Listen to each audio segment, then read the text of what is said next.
Good evening, everybody. It's good to have you here. It's a Wednesday night. And I know it's probably very jarring for a lot of people. You've seen me with my hat off so regularly lately. I got a couple of emails. Frank, you know what? I really like you without the hat on. I said, well, it's just too hot. And I know usually I like the hat because it'll help me absorb a little sweat and hot, so it'll have it dripping into my eyes. But I don't know what it is. It just felt cooler this time around. Hell with it. I'm gonna shave tonight anyhow. But hello, everybody. This is Summer Frank, and I hope that you're all feeling well, feeling nice, and we're gonna have a good one tonight. It's 7 o'clock here on the East Coast. I've got my good buddy Jay Gulinello hanging out in the studio. How you doing, Jay? I'm well. How are you, Frank? I'm all right. You know, life is just here. Life is there. It is life hot. is everywhere. It's hot. It's hot. It's hot.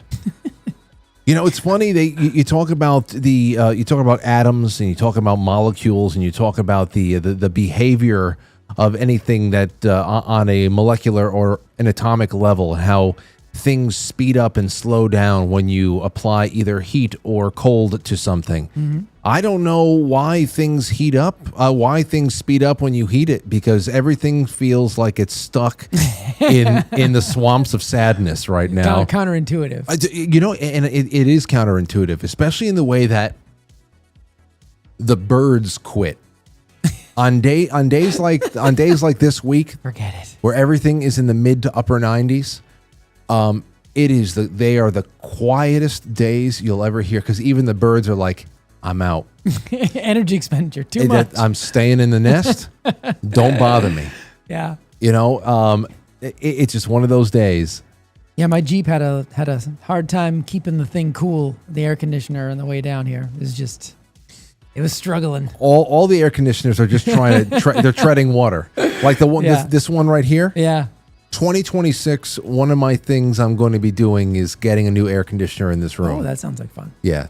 I'll just hire, they'll deliver it, take the old one away, install it, because, you know, I'm pretty good at installing air conditioners, but this one is hanging over an alleyway. And the one time I lose my grip would be here. Do it on the sweatiest day of the year. Yeah. But, you know, this one's been kicking ass for nearly 10 years. Yeah. And it makes unbearable days decent. You can tell the real difference when you go into the next room. Exactly. Yeah. It's like, it's actually really not that cool in here. Then you step next door and you're like, oh, damn, I see. You go for a little potty break. Yeah. And when you come back, you're like, oh, the air conditioner's doing just fine. And it's such a bummer because this building is old, so obviously it's not air conditioned. So even when you think you're going to get a respite, you walk in the door and you're like, oh, it feels nicer than it does outside, but then you quickly realize this building is not air conditioned. You know what I think about? I think about the Jamboree, the VIP night here on September 5th. Yeah. I really hope it's a September evening. I do too. Because if it's an August evening, this is going to be like... I know. I can open up this door. I can keep that one on. We have air conditioners in the other two rooms. I mean, and then we have the ceiling fans. I mean, it'll circulate, but I don't want everybody to look like it's... I know. The only other time that there's that many people in this room is Christmas, and then we know it's going to be cool enough. But, and even in Christmas, for the Christmas parties, I usually end up cracking windows just to offset the body heat. Yeah. But there's no cold air coming in through the windows now. No. It's just whatever technology can generate. Yeah, we'll see. I mean, we've had good luck at the retreat the last couple of years, so I think we're going to be fine. Yeah. I think September's going to treat us well. I think so too. It's actually Freddie Mercury's birthday. I can't believe I didn't remember that before putting the date down, but September 5th is Freddie Mercury's birthday. So he'll be watching over us. I thought you were talking about today. No.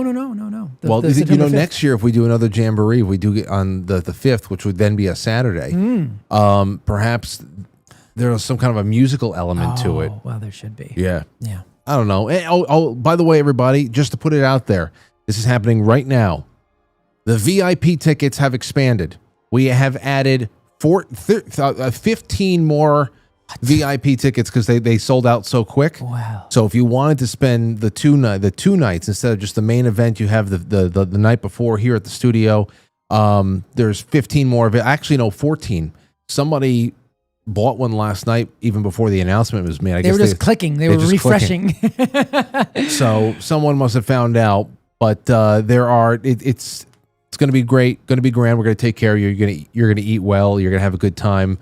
You're going to be able to meet a whole bunch of nice people, and it'll be good. You get to practice how to be social, not in a, you're not in a chat room. You have to not say strange things. Yeah. You just say nice, friendly you things. You got to make eye contact for the most part. Eye contact, firm handshakes. It's going to be good.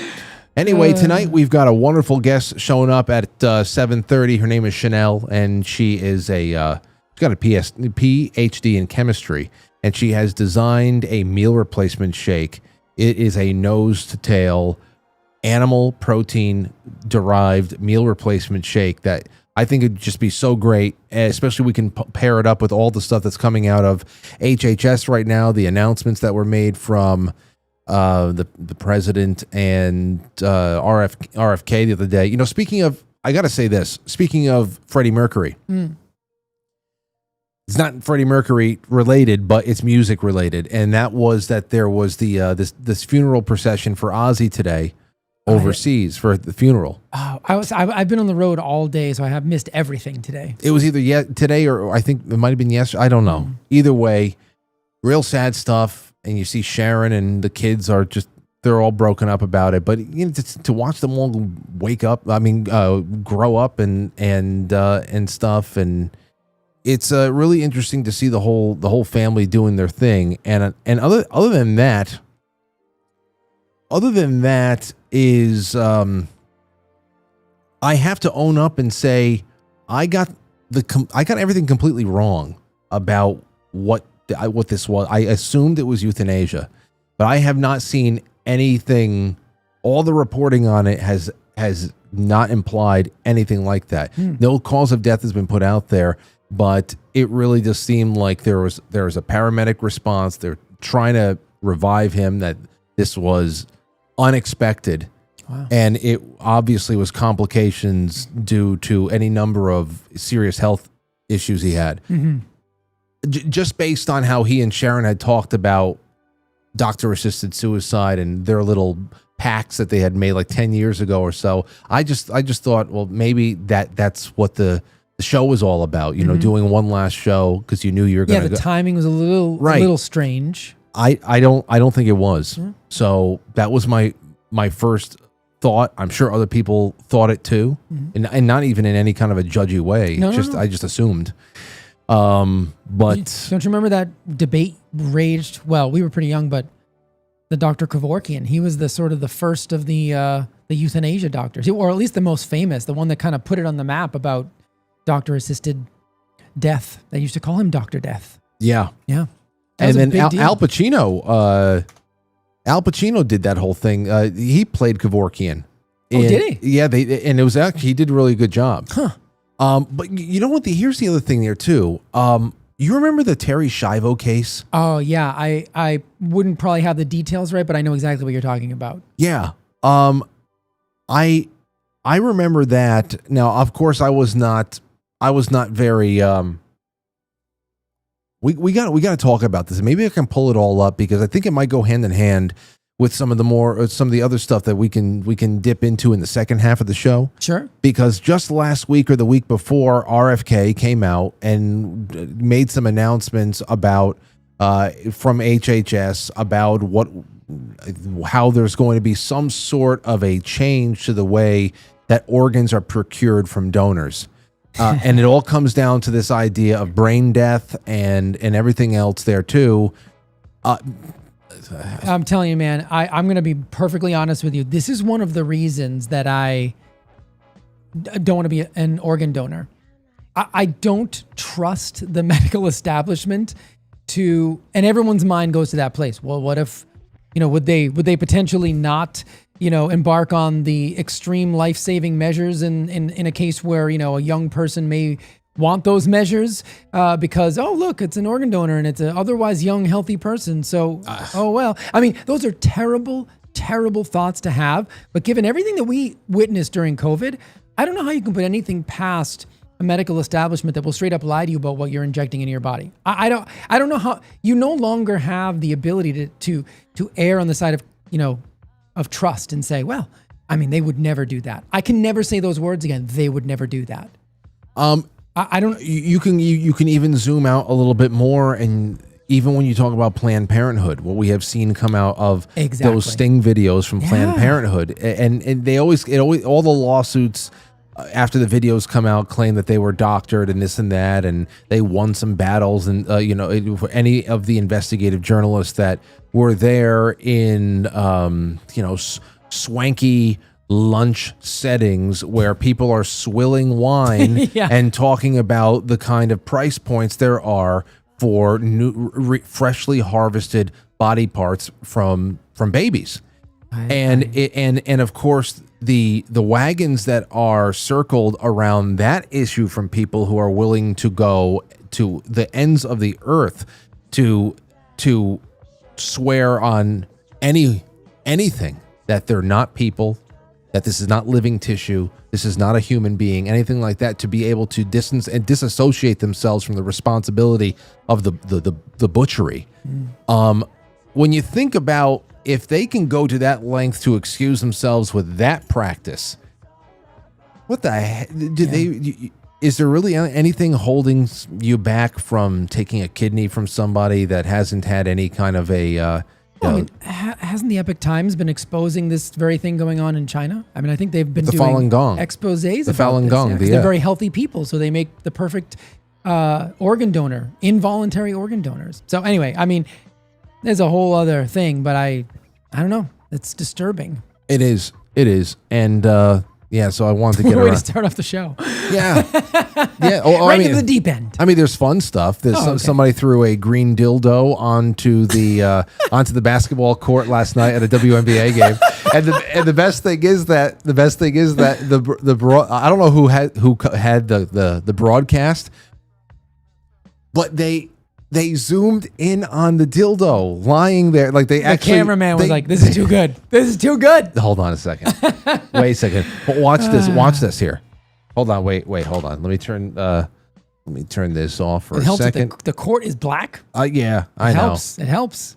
Yeah, our guest is going to be here. I know. You know that somebody who was doing this was just like, I'm going to bring a fluorescent green one. Okay. What are we doing? I know. Listen. Hayes gets blocked by Maya Caldwell. Something flies on the court. Something flies on the court. Now watch. The crowd. The officials will say they will continue play as that goes off. Now here's where this is when the authorities are they're bringing out the chalk. Okay, they're bringing out the chalk. Outline it. Watch this. Watch. There's the authorities. Yeah. Any of that type. And now look. Yeah. And I'm going to pause it. Oh my! Oh my gosh! Okay. She even says, "Oh my gosh!" She said, "Oh my gosh!" Okay, we know what it is. Get it off. Well, somebody knew the assignment over there. That's oh priceless. Man! Hopefully they get the raise that they need. Great. Then they can have some better screening. I don't know how you can get that monster in there. Well, if you're giving away free tickets, you're going to get all kinds of riffraff in your building. Yankee Stadium has bobblehead night. Yeah, and obviously. They're just trying. I mean, they know their audience. They should capitalize on this. Yeah, they know their audience. That's good that's good market research. So there's that. RFK. Yeah, so RFK. oh, and one last thing. The intro. Well, hold on a second, everybody. What do you think that we should do to entertain people at home? I hate this show. Oh my God. So I don't look at the chat room, and now she's kind of brought that with her.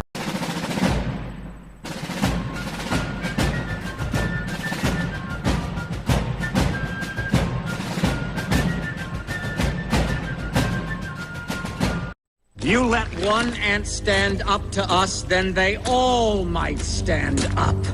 Those puny little ants outnumber us 100 to 1. And if they ever figure that out, there goes our way of life. It's not about food. It's about keeping those ants in line. That's why we're going back. Does anybody else want to stay?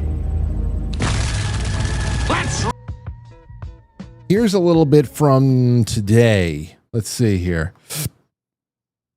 Let's see. This is from 17 hours ago, so yesterday, I guess.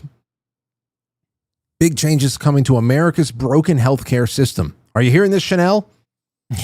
She's probably watching somewhere. And let's get this. Trump's Maha Commission dropped 3 bold strategies the media ignored. He even stunned pharma executives with a major threat. Since no one's talking about it, here's what's really happened. Statistics are terrifying about what's going on with children. Over 40% of American kids now have at least one chronic health issue, but there's a number that stopped Trump cold during the White House briefing. Autism rates. We talked about this back around Easter time. 1 in 10,000 just decades ago. Today, 1 in 31. Trump's exact words, there's something wrong. It has to be artificially induced. It has to be. And that's where the story just begins, because we're not going to talk about all that tonight. But there's a lot here. Maha Commission delivered their report in exactly 98 days. 4 root causes identified. We got over-medicalization of children, chronic stress and inactivity, environmental toxins, and of course tonight, which is going to be front and center as well, is ultra-processed foods. So here's a little bit on that. Listen.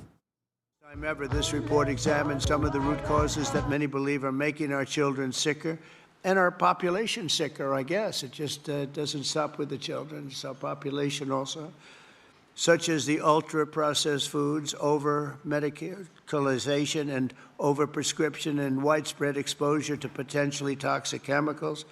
Unlike other administrations, we will not be silenced or intimidated by the corporate lobbyists or special interests, and I want this group to do what they have to do. So that's good. Here we go. Strategy number 1, attack the food system. Trump approved SNAP waivers to remove junk food from food stamps. So if you got food stamps, you can't. There's going to be restrictions on what you can go buy with them.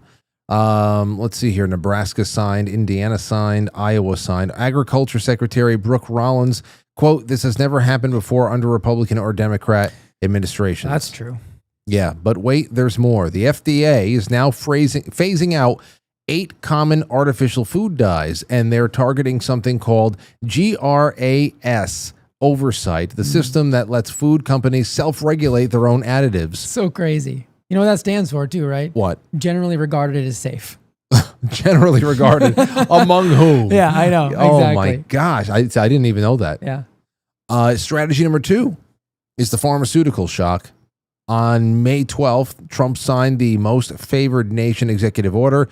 His demand is that drug companies have 30 days to match the lowest prices paid anywhere in the world or face mandatory price cuts of 50 to 89%. And then the exact threats to pharma CEOs, we pay the lowest country anywhere in the world, and that's what we're going to be paying. If they don't do it, we're going to not do business with that country or those countries. And yeah, I mean, there's a lot here. Yeah, I mean, and they talk about children with the chronic disease rates. I mean, but he's right. President Trump is right. Adults, according to the CDC, I've written this statistic a million times because pretty much every paper I start off with is epidemiological, and you start off with disease rates. Well, 6 in 10 adults in the U.S. have one chronic disease. 6 in 10, and 4 in 10 have 2 or more chronic diseases. I mean, think about that. 60% of the country adults have a chronic disease. So, I mean, you can't really escape this. And when we start with them so young now, and we've talked about this before, changing the name of type 2 diabetes, from adult onset diabetes and all those things that have happened because children are just becoming, sick from, inception almost. They're dealt a crap hand because the mother is usually sick or malnourished. Remember, you can be malnourished in a calorie-rich environment. I think that's something that people really have to take home, right? Like you can eat plenty of calories and still be malnourished because nourishment really comes from micronutrients and everything the body needs to That's the whole concept thrive. of empty calories. Exactly, right. Yeah. So, yeah, it's quite remarkable. And a lot of this stuff is great. And Frank, I mean, I look at the comments here, but I also know, because I live in this world, it's actually quite shocking how many people I respect, or I should say maybe in some cases formally respected, that they want to hone in on one thing that RFK is doing and say, oh, but he's not doing this. Whatever your pet thing is, right? And I feel like we've talked about this before, but it's incredible to me. Every time I come on this show, I feel like I have to keep saying, this is all multifactorial. There's not one magic bullet that's going to fix anything. So what I see happening here is, again, I've never seen an administration attack this like this across the board. Some people in the comments are like, oh, he's not talking about vaccines. That's not true. environmental toxins and over-medicalization of children. You don't think that the childhood immunization schedule doesn't fall underneath one or both of those categories? He's right now changing the payout system for injuries. And maybe someday we could repeal the 1986 Act, which would make manufacturers liable again. I think every manufacturer should be liable for the product they create. There are a million different ways we can approach this, but people just want the thing they want. And if you're not doing it, Frank, they'll tell you that you're a failure. And I just reject that premise, because a lot of what's happening here is really positive, even though I don't want even people on these drugs. I want to do the preventative work so that we're paying more than other countries. Okay, fine. I don't want people on these drugs in the first place, but I still see that as a victory. So there's just way too many ways to approach this. And I think people need to just take a deep breath and realize they've only been doing this now for what, 7 months now? So, here's something else too. This, and again, this was a very, very rough thing to even try to broach conversationally on certain platforms just a couple of years ago, but now that certain people are in charge, it's all being released from official sources. From HHS. When a couple of weeks ago, whenever the hell it was, that we got the hepatitis B statistics that were suppressed at CDC. Oh yeah. I mean, when you see that is coming out from the government, from one person or another, regardless how imperfect the entire thing is.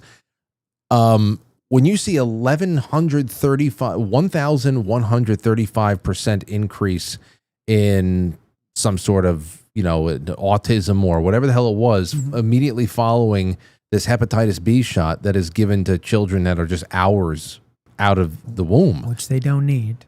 I know.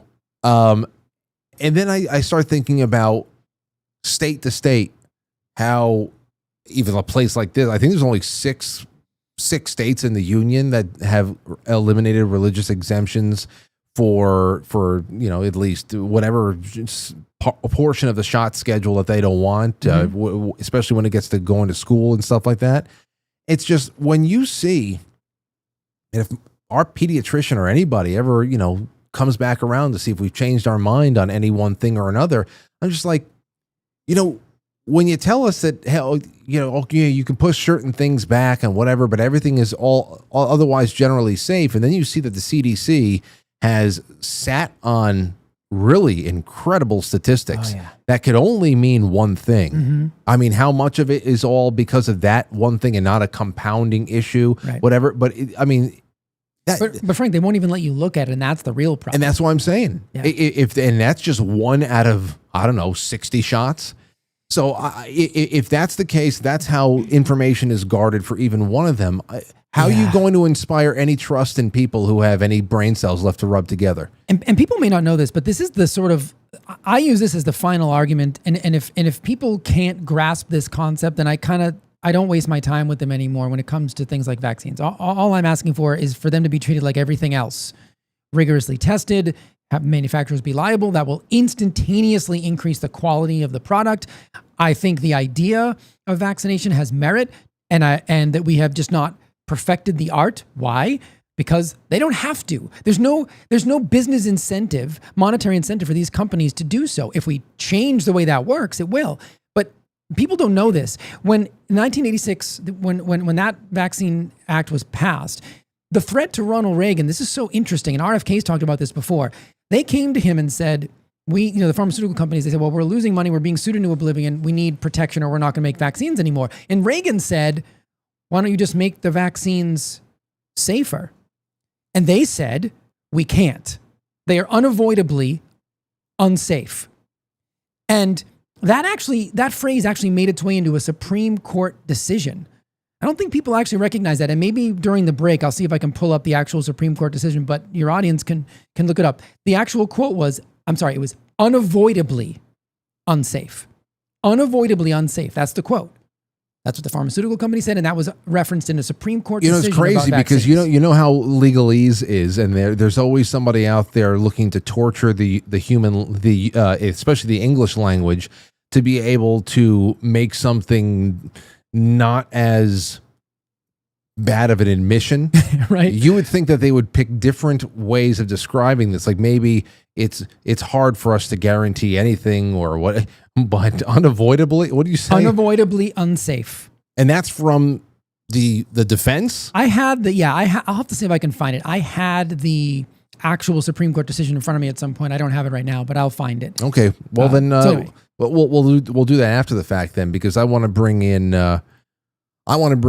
Chanel from Signals, feedyoursignals.com. Jay and I had the honor of meeting Chanel a few weeks ago, and we got to talk with her. Another person we got to meet through Molly at Keto Brainz, and now we're happy to talk to her tonight as not only a friend of the show but a sponsor of the upcoming Jamboree. How you doing, Chanel?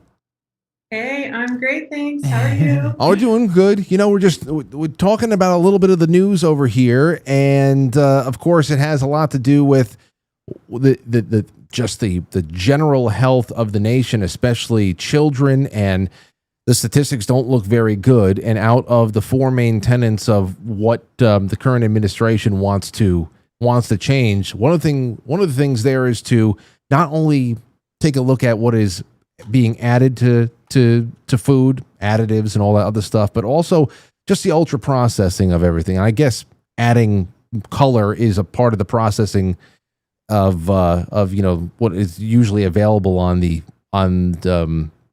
shelves out there. But hell, we've got you, and you you got a PhD in chemistry, and this became the place that you applied all of your talents. So I just want to talk about you a little bit.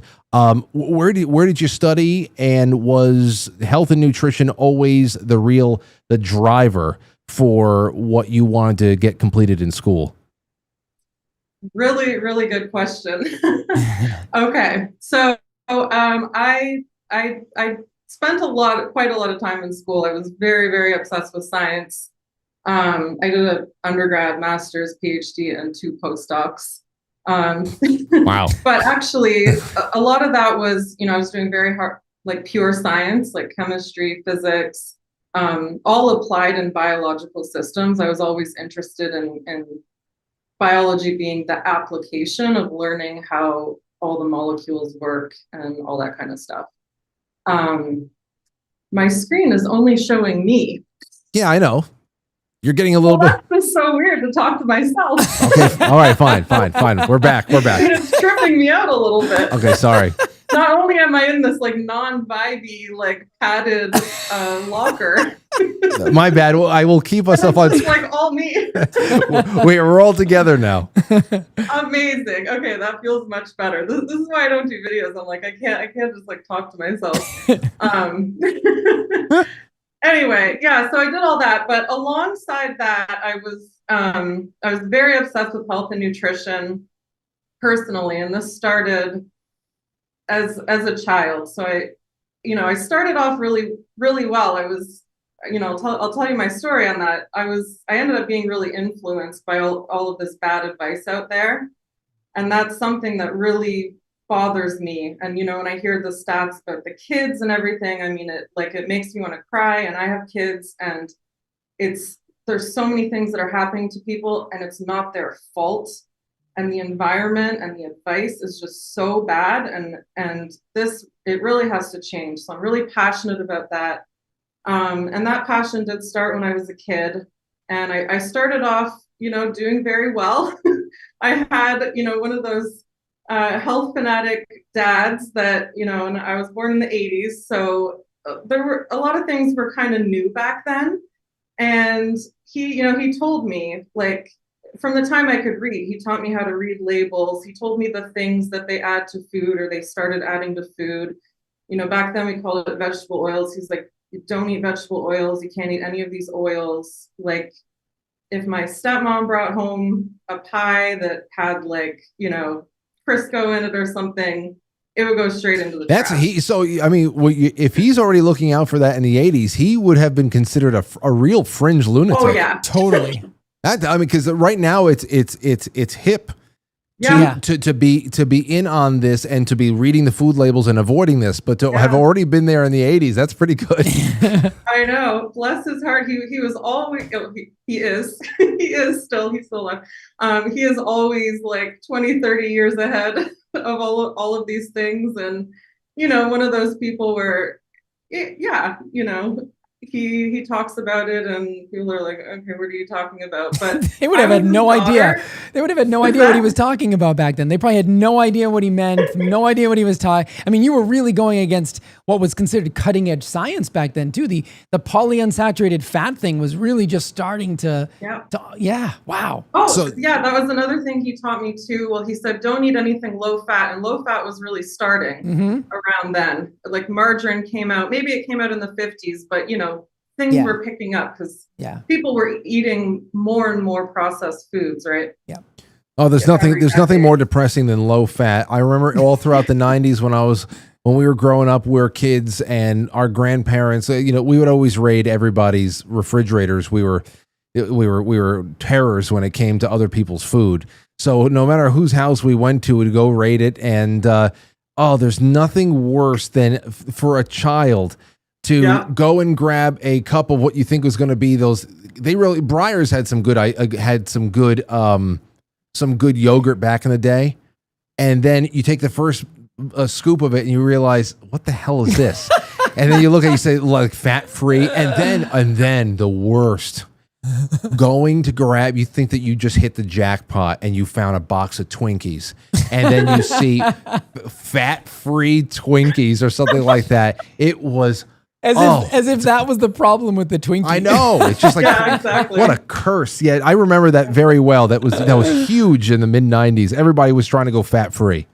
Yep. And so that was the other thing that he taught me was never buy this fat free stuff. He would show me in the supermarkets, he's like with the yogurts, he's like, what they do? They take out the fat and it tastes bad. So then they just add more sugar. Sure enough. And then it still tastes bad, but it's just like sweeter, I guess. And so I was very fortunate to have that kind of start to my life. Now, I ended up, it ignited that passion. I was very, very interested in food. I always wanted to know, what should we eat? What's good, what's bad, what are the rules? And I didn't really need to know too much of it growing up. Like I needed to know what to do with processed foods, but we ate mostly at home, and I had, we ate home cooked meals. Mm-hmm. So it wasn't something I thought about too much, other than like what my dad was teaching me about stuff that you would buy that would come prepackaged. And I guess that changes once you get out into the world and you realize how badly everybody's eating. Because even I didn't really grow up with, unless my grandparents, especially my grandparents on my mother's side, they were cooking a lot of stuff at home. But not very many people have a steady regimen of from scratch home cooked meals these days. And if you grew up in that environment, lucky enough to do that, then going out into the world on your own is a culture shock. Yeah. And I spent a lot of time cooking my own stuff as well, which is, part of the reason why I made a convenience product that does as well as home cooking without having to do that. But we'll get to that later. So I think the path that I was led down was I was so interested in this stuff that I was seeking out knowledge as I got older, and I was so in tune with how food made me feel. Like I knew that certain things didn't make me feel good. I was also fortunate in that, like, I don't really like the taste of Doritos and stuff like that. I just think it tastes awful, and I don't feel good when I eat it. Mm-hmm. But because I had that connection, I was like, there's something here and I'm so interested in it. So I started, listening to all the wrong people, really. And at the time, I'm going through my science training, and, in my science circles, you generally don't, like, I'm not talking about the medical community. Okay. I was in chemistry. You can't make things up. Like, yeah. You can't, because you can verify if the reaction is going to happen or not in your own hands. Like there's a lot of stuff in chemistry and physics that you can reproduce and verify these things for yourself. You don't really have to believe anyone, and generally people aren't gonna just make things up in those fields. It happens, but generally people don't say things unless, you know, they've really researched it quite well, and they're also going to have a reproducible path that they can send you on to verify it for yourself. So projecting that kind of naive assumption onto like everyone else in the world, honestly, it's just crazy. I just started listening to, you know, probably the first thing I got into was like the vegan propaganda around like 2008. Wow. And yeah, see, I was early on these yeah, things. yeah. I tried keto for the first time in 2003, also because my dad told me to. Jeez. Okay, so then see so I can see the inception for the idea here. And you called it a convenience product, the meal replacement that you have created here at Signals, and I can see how that is a convenience, especially if you're on the road. You want to be able to take, as Jay said, in all of the breakdowns that he has done and all the studying he has done, and the testing we've all done with your product, is that it's this is not a protein shake, it is a meal, and what's inside of it is pretty incredible in that respect. So I can see how the inception of the idea started a long time ago. Now there is the inception was much later in the process. I mean, there were many iterations of it. I would say, you know, early on, I wanted to make some kind of product like this, but I'm really glad that I didn't early on, because I had to go through this whole journey to find out what to put in it. Understood. Like to get the right answer of what to put in it. Yeah. So I went through the whole journey of listening to all the bad health advice. I got onto the vegan, you know, the whole vegan thing. And then, you know, I went to a Tony Robbins conference, and then I came back raw vegan, because oh boy, you can't just be vegan. You have to have everything raw, because oh boy, because, you know, the energy field on the food or whatever David Wolf was saying at the time. So like, oh boy, you're naming all the big ones now. Okay, so then wait. So then this is a perfect place to just jump from one extreme to the next. So you're now at Tony Robbins approved raw vegan. Tell me how you get from raw vegan to eating brains.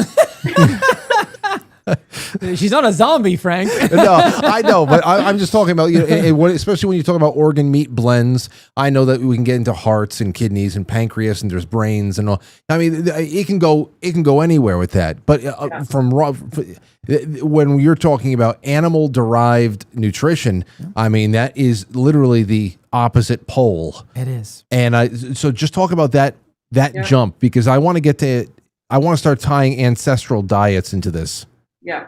Okay. So I won't get into too many details of this, but during that time, you know, I felt really good at first, honestly. I was like, you know, and I lost weight, and I was like, oh, and I also read the blood type diet. Okay. So I read that too. I still remember all the things that were in my blood type recommendations. You know, yeah, Chanel, and I was like, I'm blood type A minus, I think, and it's like supposed to be vegetarian. So I'm like, all of this was coming together. I was like, yes, it all converges. Okay. Then I ended up really sick, like really sick. By 2012, I was so sick. I was diagnosed with PCOS. I had a bunch of female problems that I might detail more with female participants, but I was infertile. I was diagnosed with infertility. I had my hormones checked. They were insane. I was low progesterone. You know, they said there's no way that you can get pregnant, carry a baby to term, and it was absolutely devastating, because like, just imagine, I was my whole life so obsessed with health and all of these things, and listening to everyone and being so disciplined and enjoying it. I really enjoyed it. And to find out that everything was completely messed up, and I couldn't even conceive a child, was like absolutely devastating to me. So, and it took me a long time still to put it together. I ended up getting pregnant. I was on progesterone therapy. So by 2013, I did end up having conceiving. And then I wanted to have a, home birth, a water birth, and all of that kind of stuff. And I was still vegan. And wow, like, it's not like I figured it out. And that's commitment. yeah, I feel really bad. I feel really, really bad for my firstborn that I was vegan for the first 6 months of the pregnancy. So,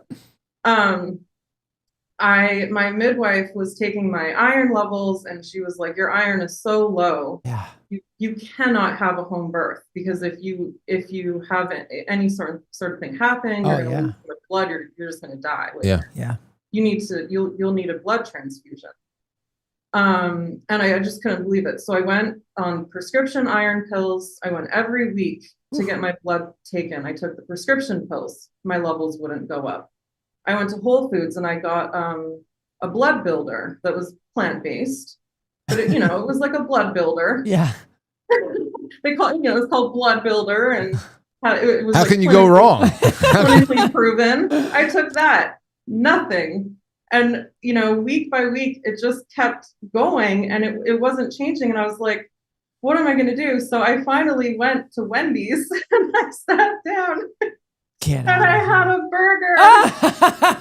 I need heme iron. Iron. Well, what did one burger do the trick?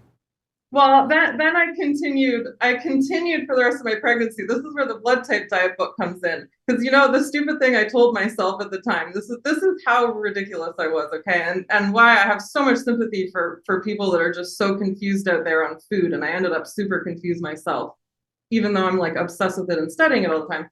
I was like, well, my baby must be blood type O. So I just have to eat the meat, because the blood type O is like the carnivore. Blame it on the kid. Yeah. I was like, I must need this because my baby is blood type O. Forgetting the fact that my own iron was off. Your body's telling you what it needs, and you're saying, no, well, Tony Robbins can't be wrong. Exactly. So. I just can't believe how brainwashed I was. Anyway, so I ate it, and then I continued, and I actually looked up how can I get more iron and stuff. I went to this restaurant, I got a huge liver, and I ate the liver. And I was like, okay, so I'll just do this until I give birth, and then I'll just go back to normal. And then after I did get to have my baby at home. It was great. Nice. And then I went, it was I ended up actually with ovarian surgery after that to remove all the cysts that I had. And it was sometime after I was recovering from that, I was in my kitchen. So I was still eating meat, but I was planning to stop. It was still I'm going to stop. Okay. And I was in there and I was just gnawing on this lamb bone. I just had this lamb stew, and I was just gnawing ravenously like an animal on this lamb bone. Wow. And it was that moment. I still remember that moment. I was like, that's it. This is what I'm supposed to eat. I don't care what any of these people say. It was this spiritual experience where I was just I just gave in to what does my body really want? What does it really want? Mm-hmm.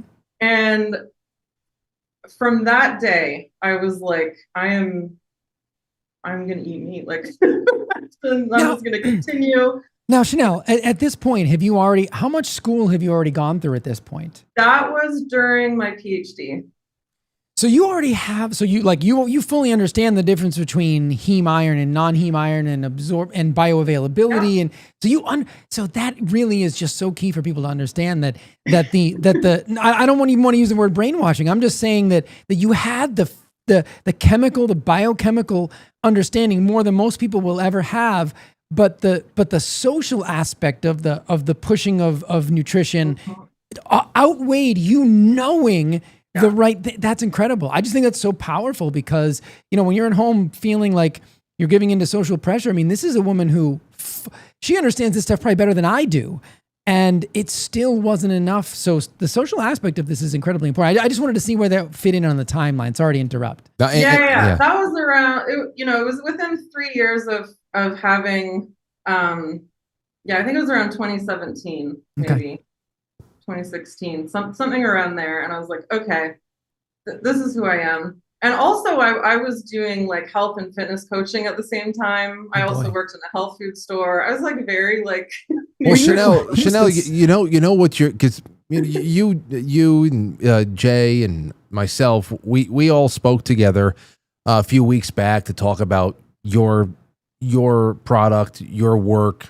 what we're doing with the event and all that. So, but we never really had any time to get to know each other. So all the stuff that we're discussing right now is the first time I'm hearing it. Mm-hmm. And, you know, aside from what red lights are going off and red flags are going up for Jay over there, I'm just thinking about, again, more of the societal level issues that we're seeing all over the place, namely with infertility for both men and women. There is so many people are struggling right now with reproductive issues, and of course on the man side of things, we're talking about sperm production and also testosterone, hormonal support. You are a testament to what is obviously a new for a woman, how nutrition can really impact their lives.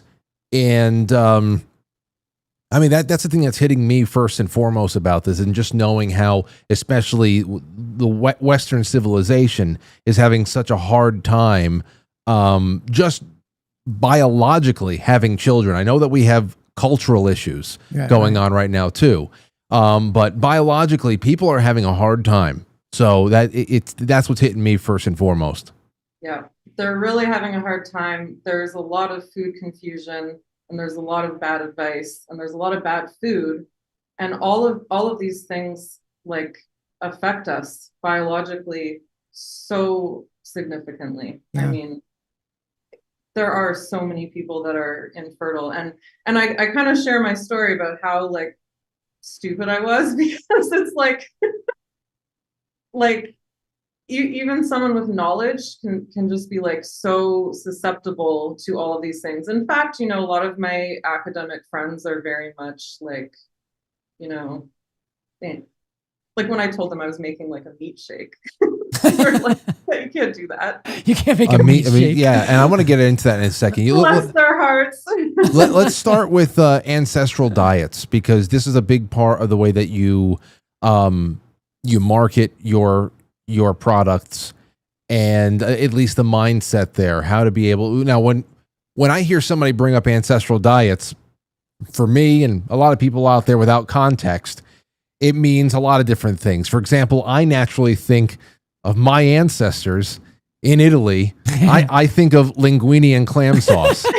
Okay, so which further back, Frank, further back, which sounds amazing right now. Linguine and clam sauce does sound great, but I understand that that's probably not the best thing that you'd want to get into a meal replacement shake. So, talk a little bit about this. Talk a little bit about the ancestral diet mindset, both of you guys, please.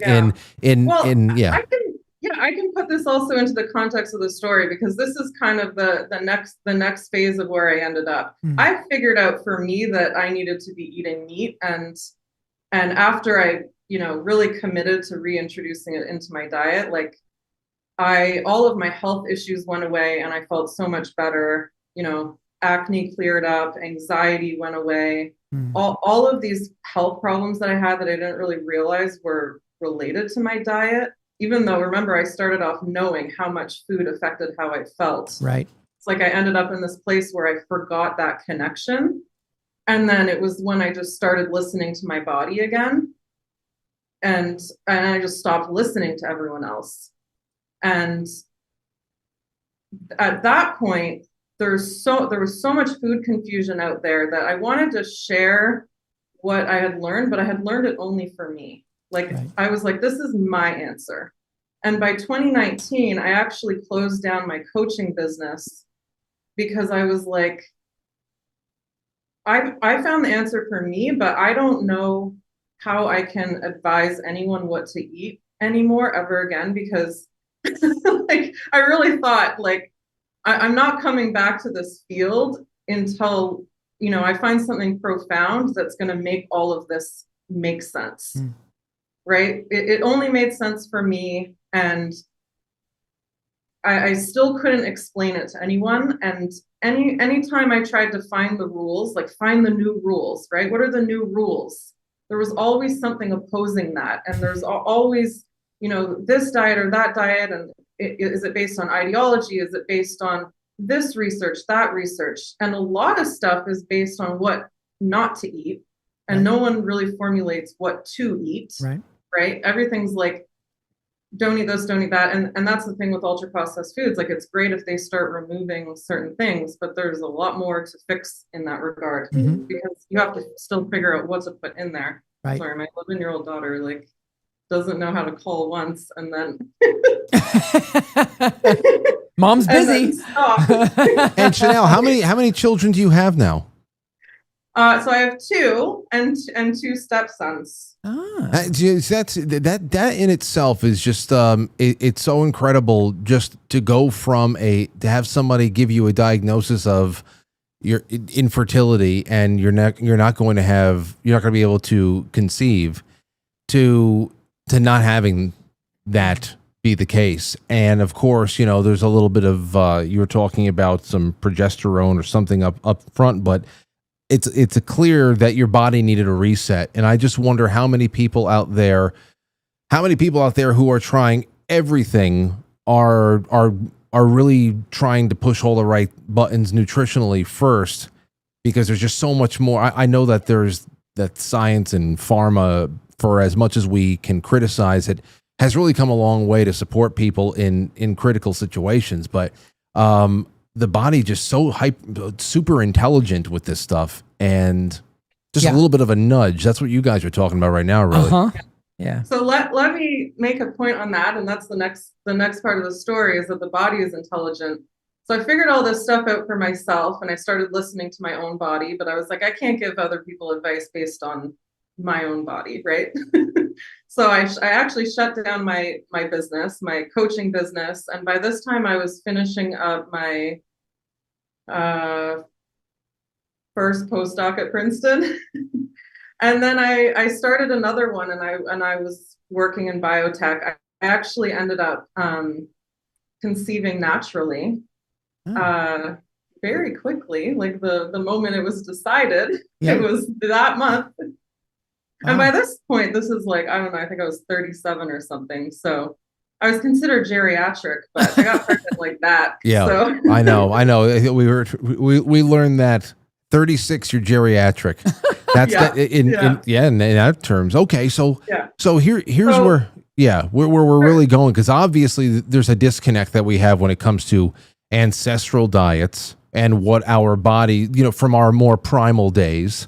As you were saying, I think it's a wonderful thing to be able to connect what you were saying after your firstborn has entered into the world, and then there you are in the kitchen, chomping through a rack of lamb, and you realize I need this. Like, there's nothing more cavemanish of a thing I have in my head than Chanel with these lamb bones in her hand. But that's what I think about a little bit more to our primal days, and also just listening to the signals that the body is giving you. Mm-hmm. You were being given all types of signals from your body. You thought it was Tony Robbins, you thought it was something else, but your body was telling you, hey, listen, we need iron in the best form you can give it to us. When you please just get us a ribeye, something.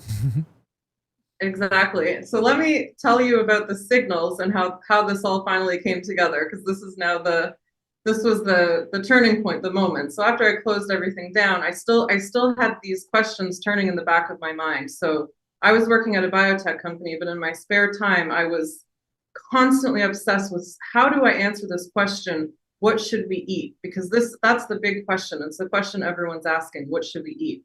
And what I learned in my science career is that 90% of your project is done. Essentially, it's mapped out when you ask the right question. So the question, I had to change the question, and the question wasn't what should we eat, because I could never answer that. It doesn't matter what you try to say, there's always going to be something that opposes that. So the question became, how do we know what to eat? And that's when I discovered a whole body of research that actually answers this question so elegantly. It's incredible, and it's consistent at the biochemical level and the full organism level. And there's independent researchers that have worked on both ends of this. And it's so elegant. And what it is it is our body's signals. We have a full nutrient sensing and appetite signaling system in our bodies that respond to the nutrient content of our food.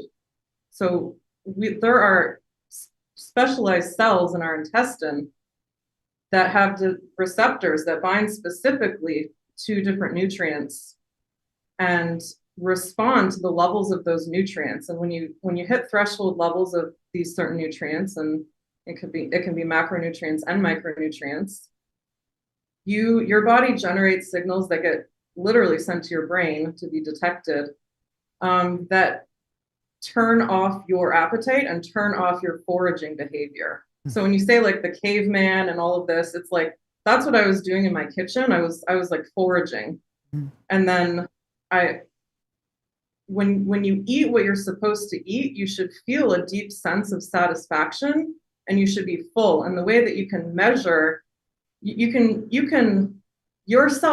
measure any food that you want to eat. You can measure its nutrient content essentially yourself by how long you stay full for. Because your body will respond directly to the nutrient content of that food with satiety mechanisms. It's like feeling satisfied. Right. And you can measure that yourself by how satisfied do I feel after this, and for how long. So how long do I fast until the next meal? And if you just eat things that make you feel as satisfied as possible for the longest amount of time as possible, that means that food had all the nutrients that your body's looking for.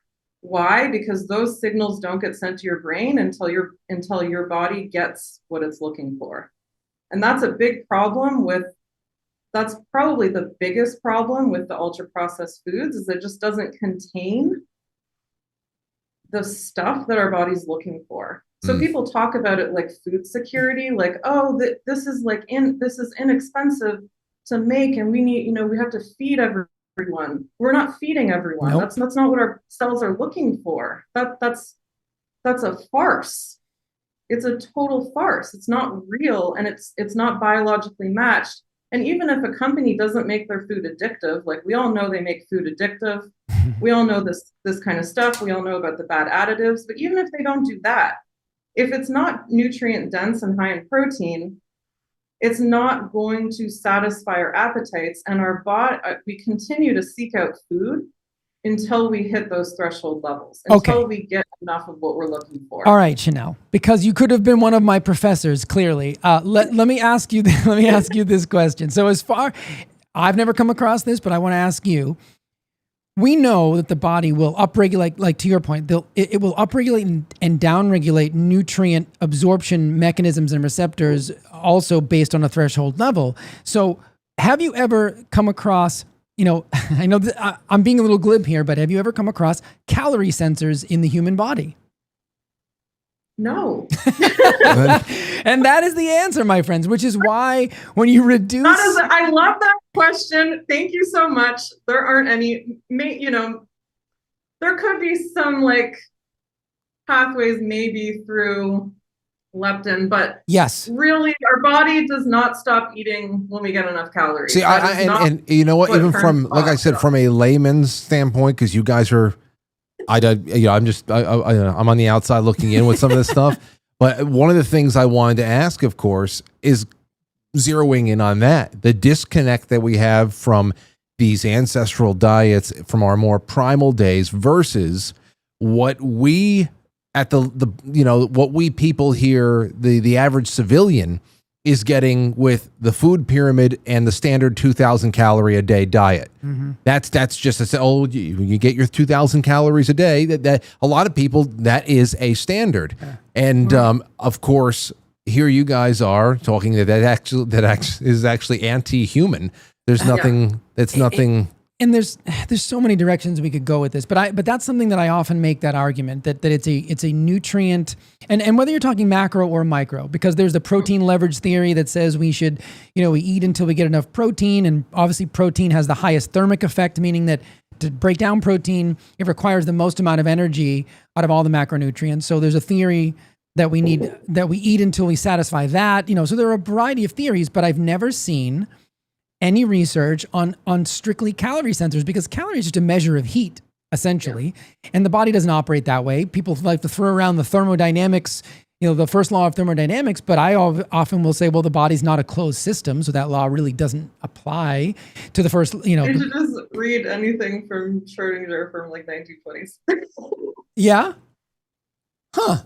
I mean, like the whole thing about biology. I mean, I don't want to go to a big tangent with this, but I mean, it just boggled physicists' minds for so long because they were like, it's so non-equilibrium. It's like non-equilibrium thermodynamics everywhere. Right. And they just couldn't even understand how we could even like exist and stuff like that. So, I mean, to try to just reduce us to, the body is not a bomb calorimeter, it's it's not helpful. This is the other thing. It's not helpful just to tell people to reduce calories. I mean,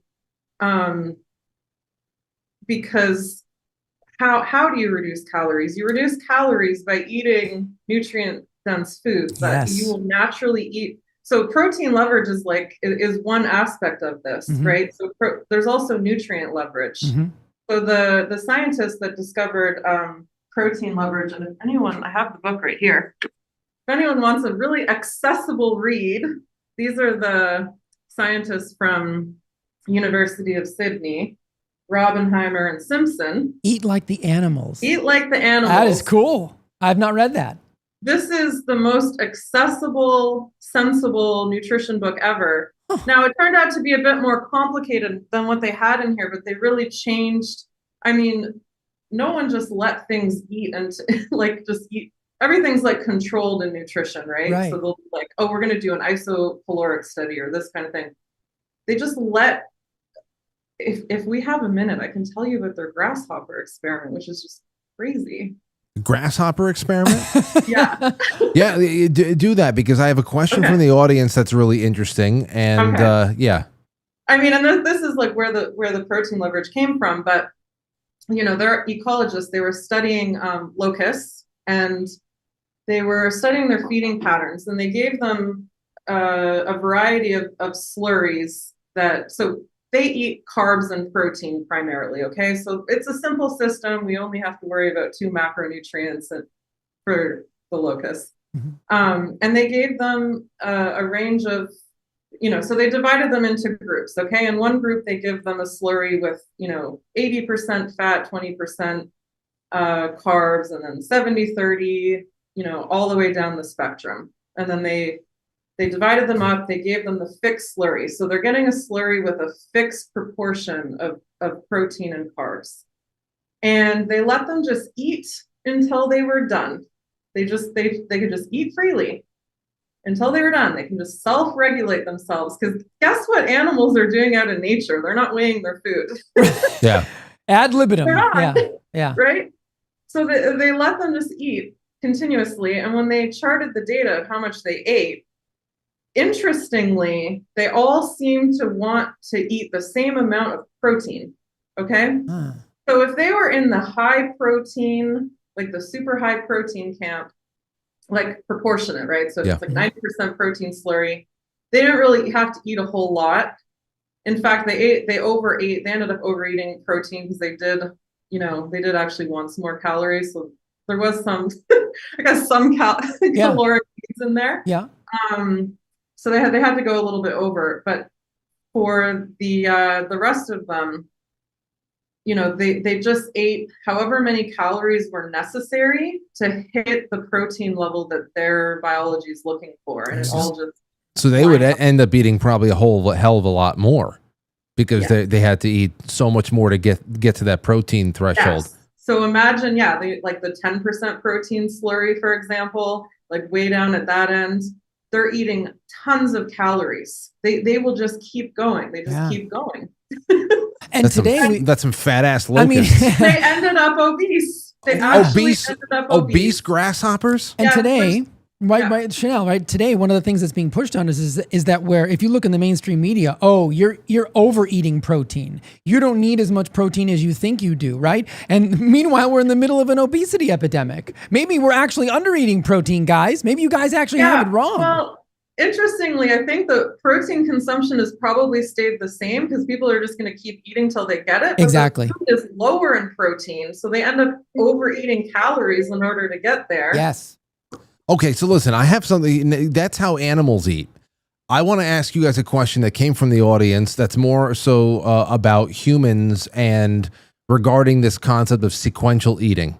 And then after that, I'd like to let everybody know where they can find Chanel's work. Of course, we have some spots that we're going to be running, and I'm going to be plugging her product here for the show that she's sponsoring and all that over the course of the next month and change, to be honest, because it's crazy. But listen to this.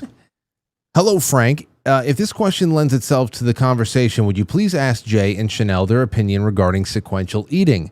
This is the practice of eating different components of a meal in a specific order to improve control of blood sugar, specifically in this order: protein, then fat, then carbohydrates.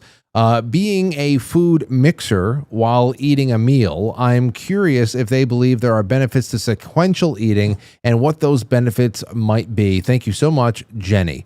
I can just say I always prioritize the protein just because I know that if you get full on that, you'll have less room to really indulge in all the carbohydrate garnishes and everything else. But what do you, from a biochemical standpoint, anything else? Is there something to sequential eating other than just prioritization of the macros?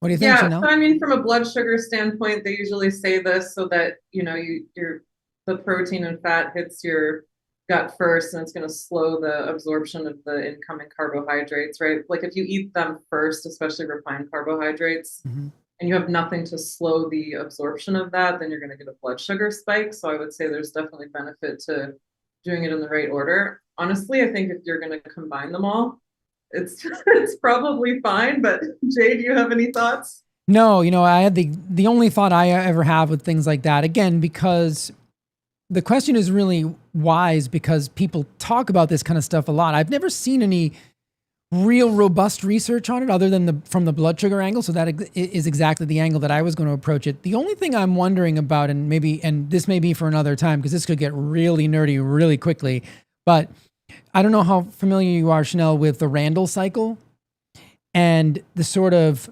trapping of the cell to be able to, when you're eating carbohydrate and fat simultaneously.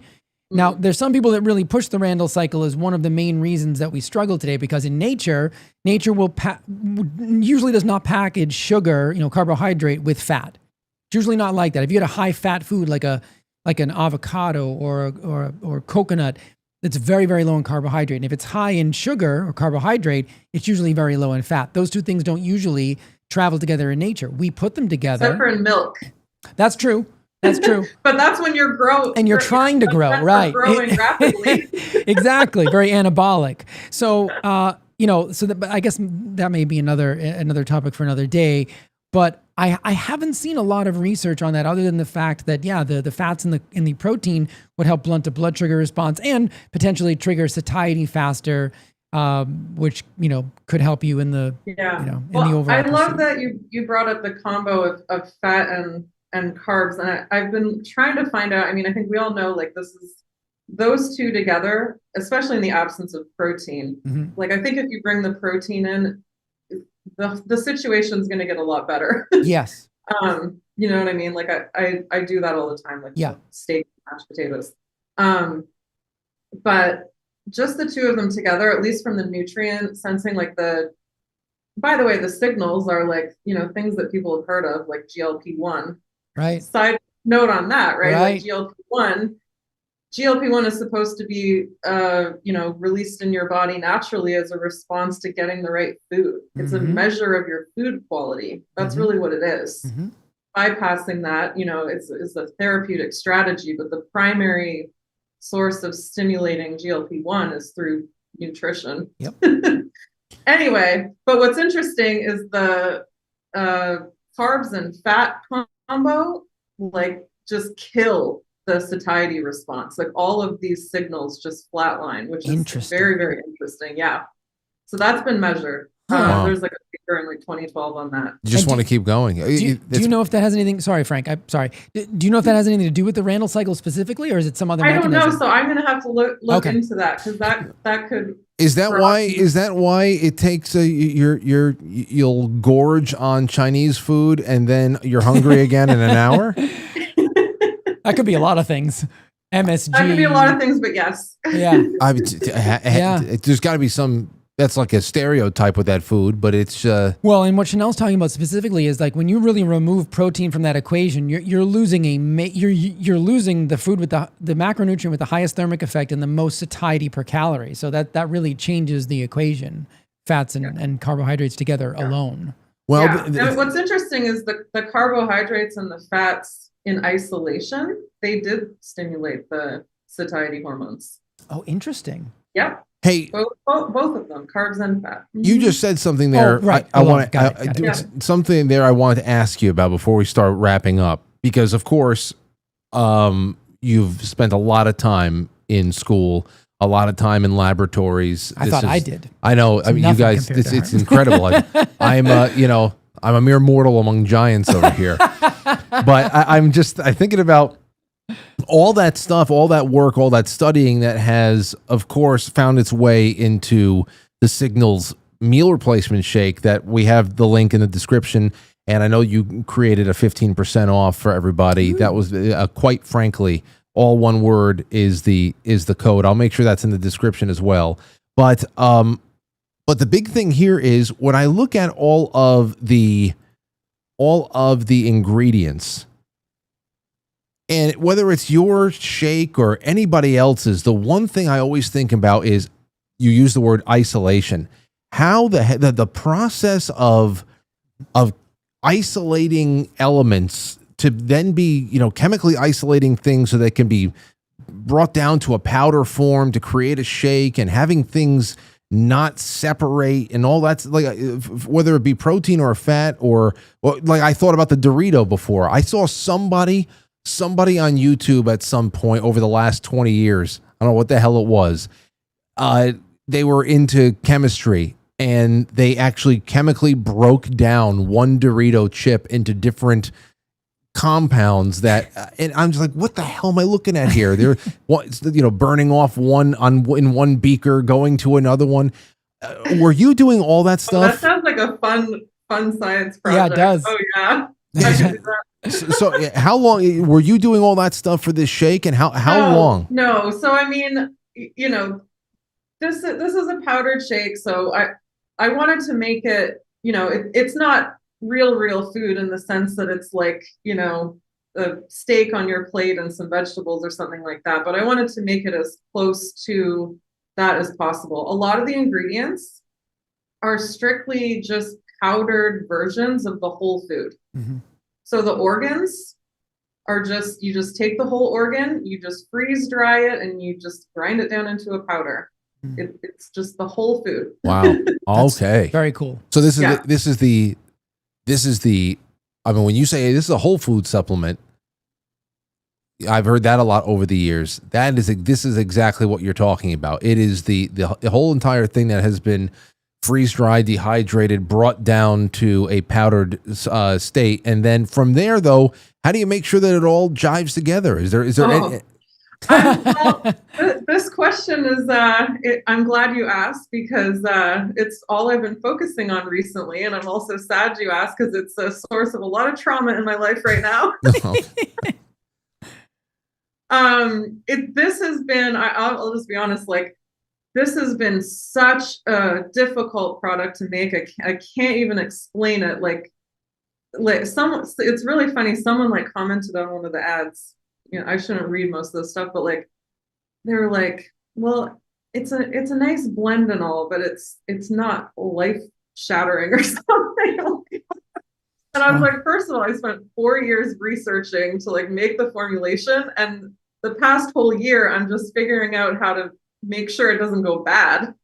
Yeah. Because it's like, it's crazy. So, you know, I'll tell you one thing that happened, and we fixed it, but I mentioned it to you in the email. I mean, the organs were so bioactive that they started digesting the other ingredients. Wow.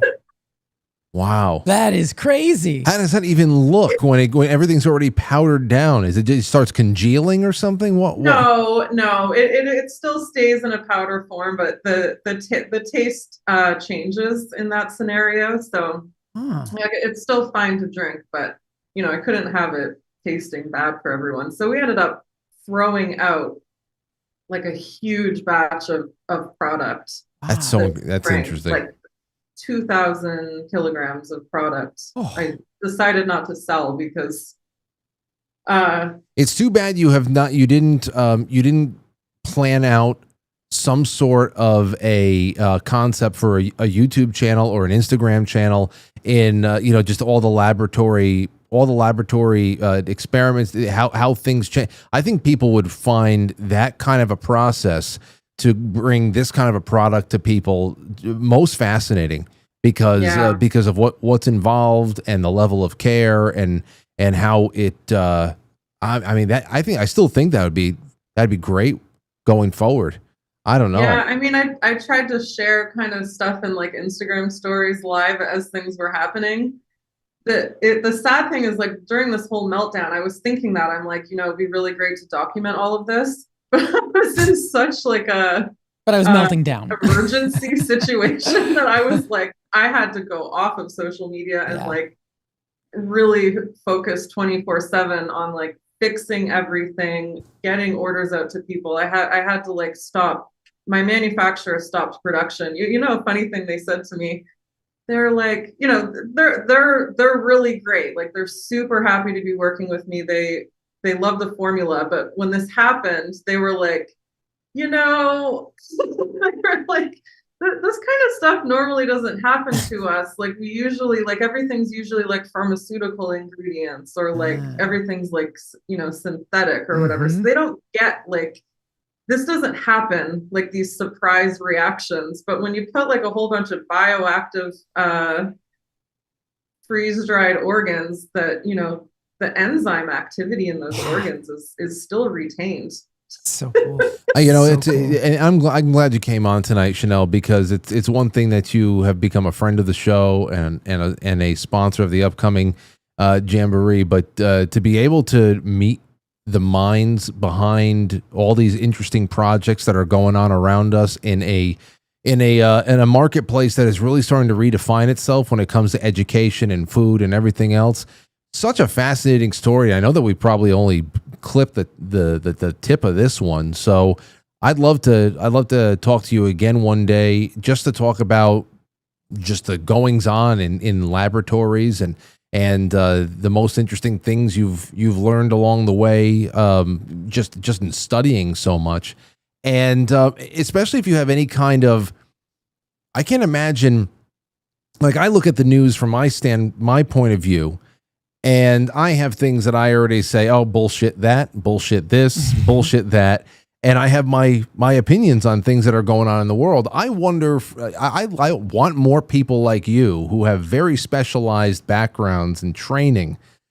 I want to hear from more people like you when something's going on in the world and there's any kind of a physics or chemical element to it, and what is made seem like magic is really just a lot more straightforward for someone like you to kind of clear up all the fog. I'd love to have that commentary in the future.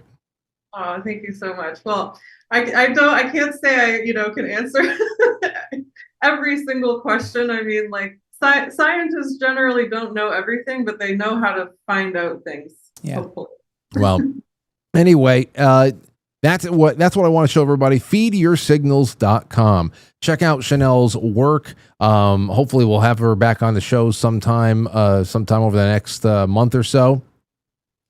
Because there's just so many more science questions I have. But either way, Chanel, thank you so much. Is there anything else you want to leave people on the way out?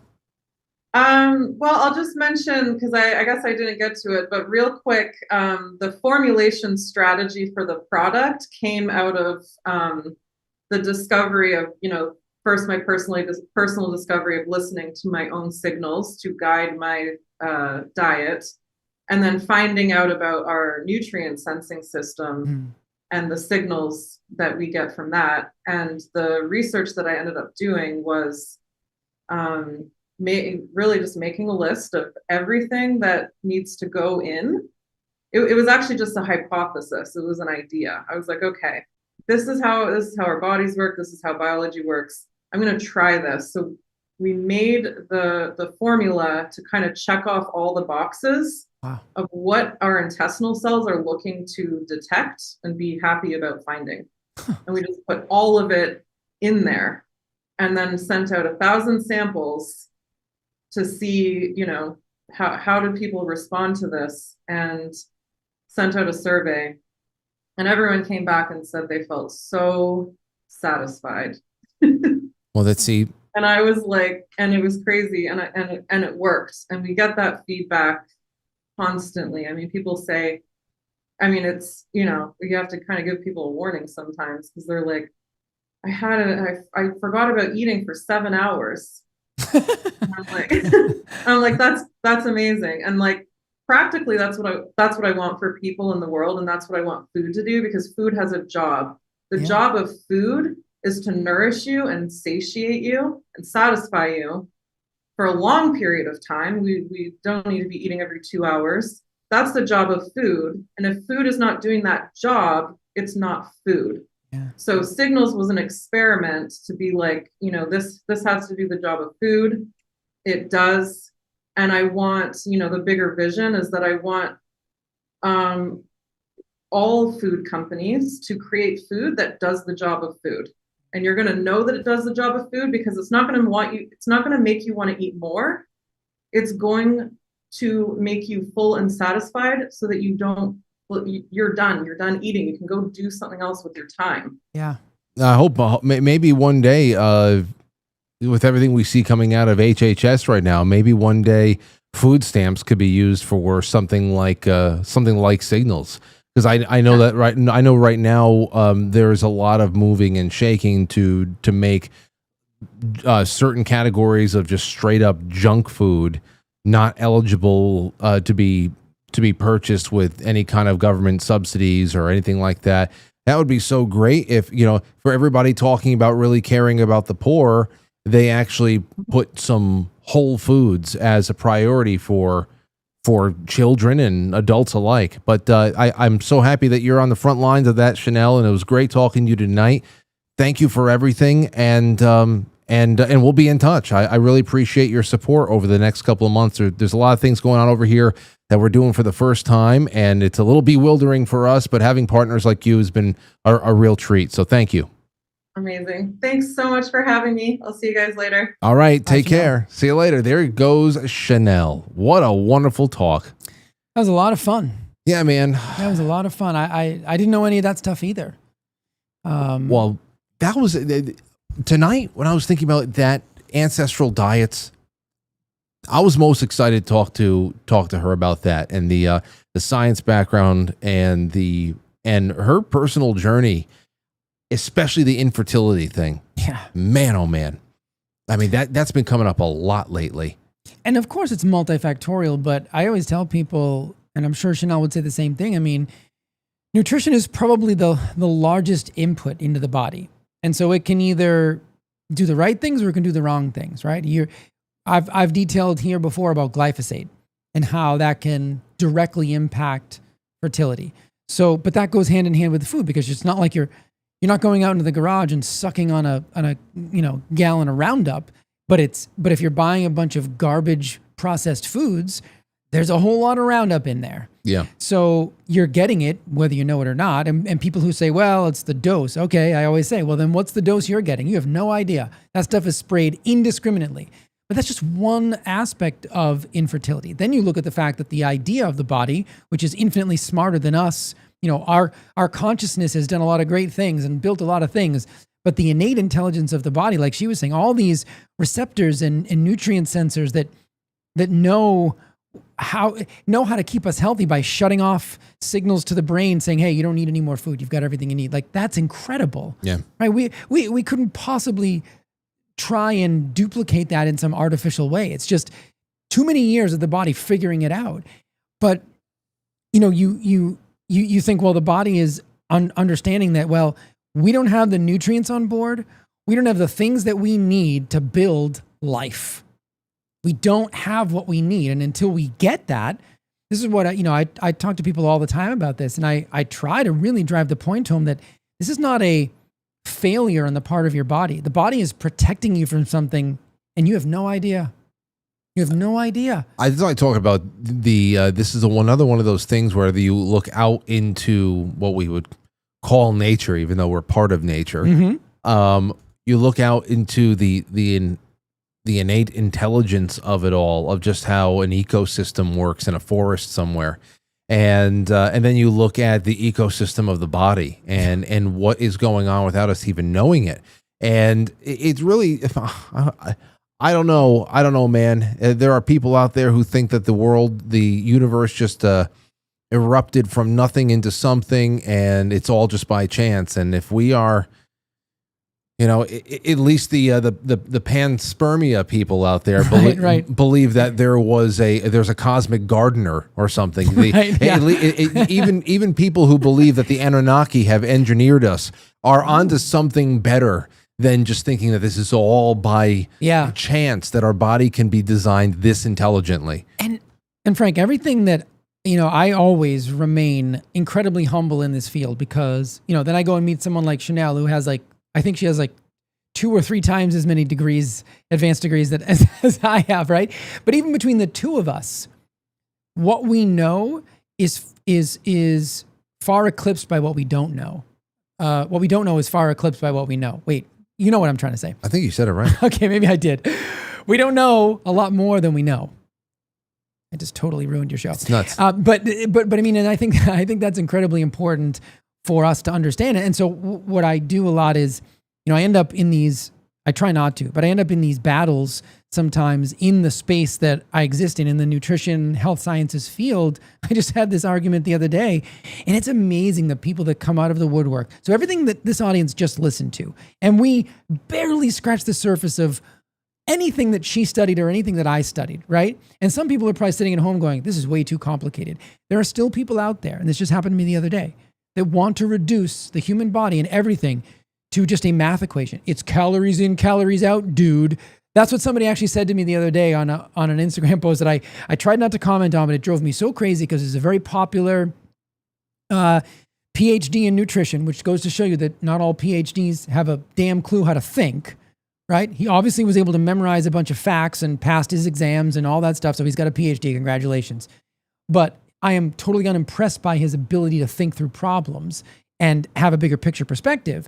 And so I just said what I think. And you know, I don't usually do that because I know what's going to happen, especially when you're dealing with someone who's got millions of followers. Well, the minions came out and they were like, you need to do your research, man. You know, and I'm like, okay, I got to do research. I can't anymore. You know, you don't understand 1 + 1 is 2, dude. I'm like, okay, you're right. I don't understand. Right. I mean, I think that's the issue when you talk about what we don't know, and versus what we do know, it really, I don't expect any human being out there.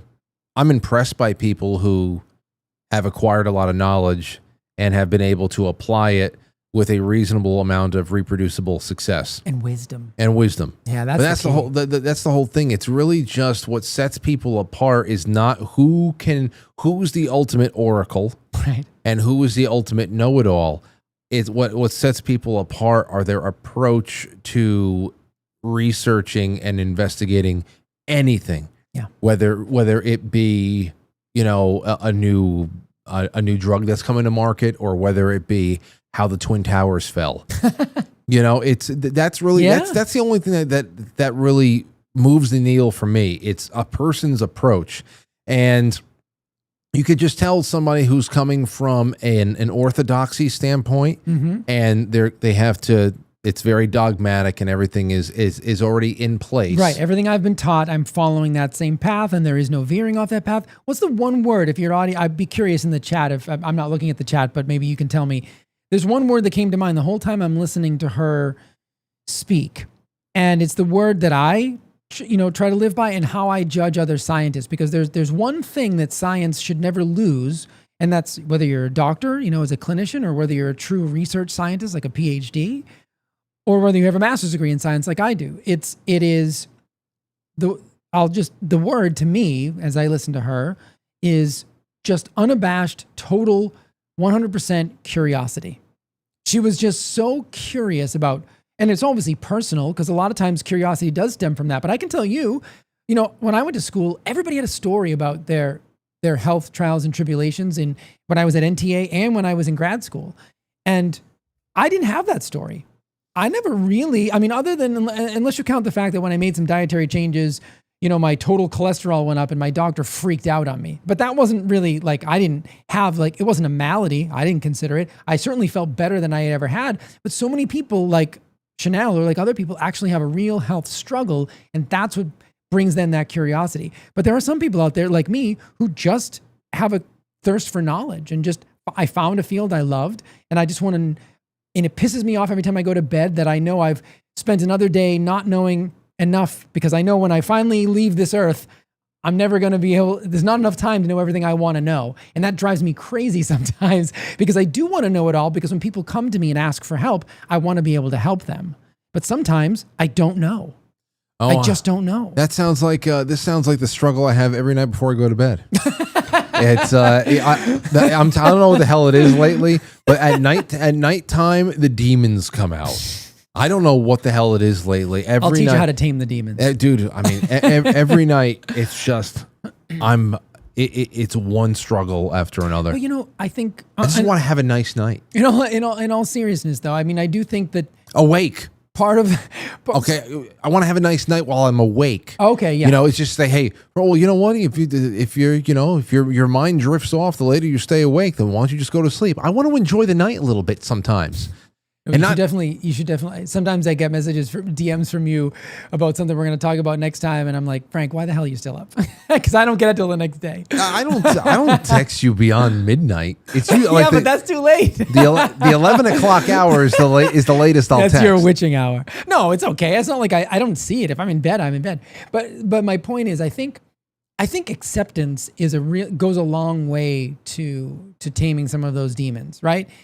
The acceptance of, us being, I don't know, whatever word you want to use, mortal, right? Like, in other words, whether you're religious or not, you're mortal and you only have enough time to do a certain amount of things. You only have enough capacity to do a certain amount of things. And so I think it's good to keep that drive. In fact, I actually know it's good to keep that drive, because once you lose that drive, that's when things really go downhill. So you want the drive, but you want the drive in control. And that's what I've worked really hard to do, is say, okay, I'm going to do all these things. I want to learn all these things, but I understand and accept the fact that there's only so far I'm going to go in my life, because eventually I'll run out of real estate, and we're all going to run out of real estate. But you do the best you can. You don't give up. You stay curious, and you'd be surprised at what you can accomplish in a day. When you have a good productive day, like a really productive day, don't you feel differently at night? Oh yeah. Yeah. That's a big part of it. I firmly believe that human beings have always, once they drop off when they start to outlive their own usefulness, when they start to think that they're not useful. But when you keep, I see people that keep it going mentally and they're always engaging in things in order, that changes a person's perspective on their own life. So, that's why I never intend on retiring, because I love what I do. So why would I want to retire to do nothing? I do this on the weekends because I actually enjoy it. Yeah. No one has to drag me to do this research. I love this stuff. I love hypothesizing about something. Like I just told you, I'm releasing on Saturday, perfect segue. I'm releasing on Saturday a paper, not super long, but a paper that I wrote synthesizing all the theories of heart disease. And I said to you, Matt from Cultivate Elevate will probably love it, because I'm talking about the electrical charge of the body. And I'm pulling Russell Ross's work from 1976. I'm pulling Gerald Pollack's work on the fourth phase of water, Stephen Hussey, and all these people who have put together pieces of this. And I tried to put it together in a way that people can understand it. and your audience can tell me how I did. It's free. It's on my Substack. It'll be on my Substack on Saturday.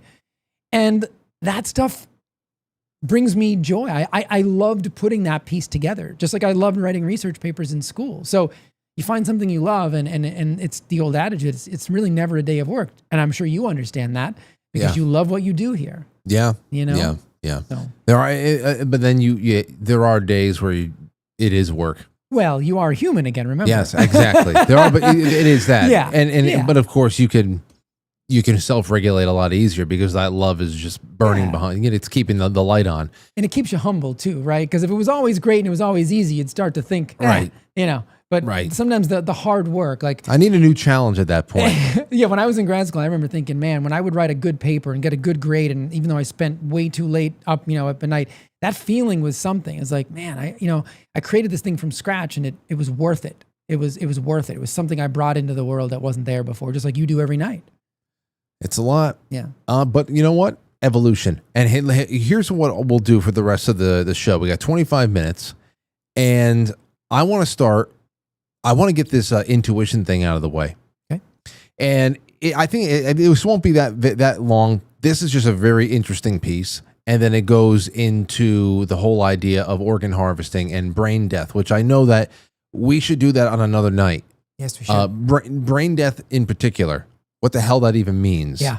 But in this case, it has become the rationale for telling everybody that many cases of somebody, whether it be traumatic or some other kind of situation, there's nothing left. And do you mind if we start taking spare parts now? Right. But listen to this. The first one's about intuition. This is from Neuroscience News.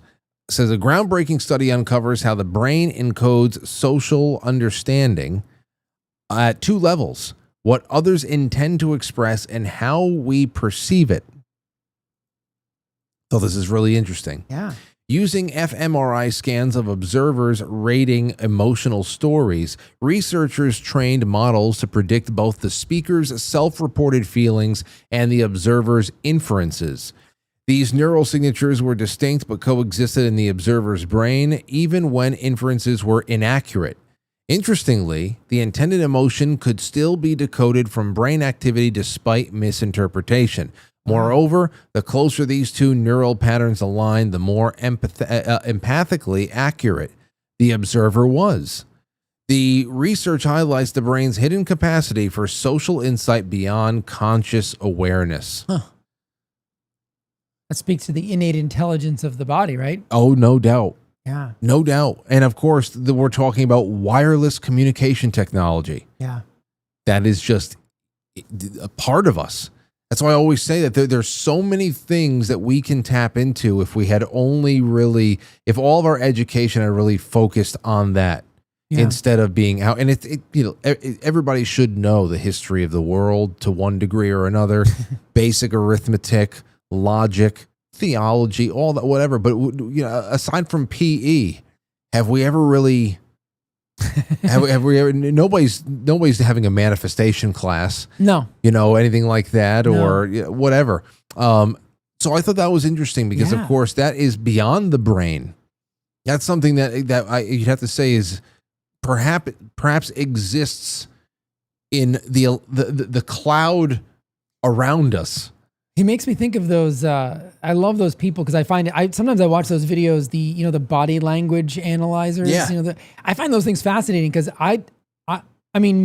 apparently we all have the ability to pick up on these things. It's just whether or not we are fully aware of it. And according to that, neuroscience article, maybe on some level that's where when you get a gut feeling, when they say that you get a gut feeling about something, maybe that's where that's coming from. It's not conscious necessarily, but the enteric nervous system, which is the nervous system in your gut. This part I know, which is why I think it's going to be really fascinating to do a talk on brain death, because there are actually, I believe it's 80-20, more signals going from the gut to the brain than vice versa. 80% of the they're called afferent and efferent, which I always hated that in school. I was always tested on that in A&P.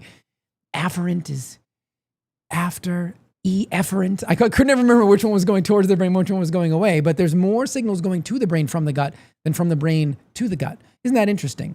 So people that call the gut the second brain, some people actually are starting to wonder whether the gut is actually the first brain. It's got the microbiome. It communicates more about the environment to the brain than the brain does to it. So it's very interesting. And maybe that's why when we feel something in our gut about somebody, good or bad, maybe that's kind of what we're speaking to here. This sort of innate intelligence that we're not fully conscious of anyway. Yeah, and there is, no matter how you cut this up, you're talking about an unconscious form of broadcast and reception. Mm-hmm. So perhaps there are things that you are picking up on that you can't really articulate, but is somewhere in your defense mechanisms that have been passed down from thousands of years of DNA and genetic experience being in this world. Yeah. There's also what is being broadcast. Like, for example, perhaps the person that you're picking up vibes from, they may have a great poker face. They've practiced the art of lying. Yeah, but even with a poker face, what's going on inside of you? What signals are you generating when you know you're about to deceive somebody or you're working an op or something like that? So I mean, there's a lot of training of how to carry yourself to be casual, but you're still running an alternate program inside, and unconsciously that is something you can't not broadcast. It's just that we don't know how to really decipher what we're picking up sometimes. Yeah, I can't remember which direction it is, but there's a neurological principle, the difference between recall and creation in eye movement. And I can't remember which one it is, but I think it's if you're looking to the right, you're recalling, and if you're looking to the left, you're creating. So those are the kinds of things that I suppose you could control them if you really, understood all of them, but that's what a lot of these body these body signal people, pick up on, which is just fascinating. So those are the unspoken cues of the body. Bombard's body language. I used to watch her a lot. Oh, really? Okay. I don't know if she does it anymore. There's body language ghost, and there's the behavioral something panel. Okay.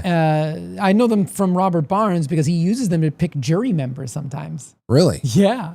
How cool is that? That is pretty cool. Yeah. So we communicate, and that's, I guess, isn't that like the theme of the show, I suppose, is that I think I said this on the show recently that I used to watch, there used to be deer in my parents' house in their backyard. And I would watch them sometimes before school when I was a kid, and they used to eat things from the bushes out back. But sometimes they would eat one thing and then move on to another one and then eventually they would stop at something and really like go to town.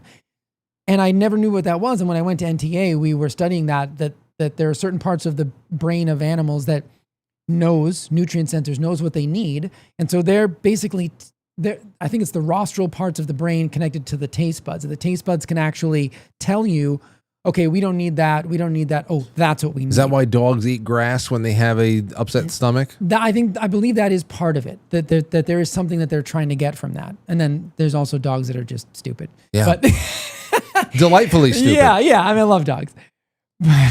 But isn't that interesting, right? So like, the deer doesn't know what micronutrients are and what it needs, you know what I mean? But it's something in there. It's something innate throughout the years of the deer's evolution on the planet that goes, okay, this is what we need. We know this is what we need. And they even have different behavioral patterns when they're going to give birth. I mean, it's just fascinating, right? We just don't know what we don't know. So. Yeah. Well, and there you go. There's intuition. There's the mind. There's the seen, the unseen. And then you have this real quick. And we'll just use this as a primer for what will be a bigger conversation some other day. Okay. Secretary Kennedy, and this was back on July 22nd, so just about a week ago. Our findings show that hospitals allowed the organ procurement process to begin when patients showed signs of life. Oh, and this is horrifying. The organ procurement organizations that coordinate access to transplants will be held accountable. The entire system must be fixed to ensure that every potential donor's life is treated with the sanctity it deserves. And these are all official releases from HHS. So first of all, We can officially move this out of the lunatic fringe column. This can go into the reality column. Is anyone still left talking about conspiracy theories? Yeah, Come on. Can we move that out? Now listen to this. This was on Neoscope, which is there's a lot of interesting stuff on Neoscope, but they're also politically all fucked. But still, here's from July 28th. So a couple days ago.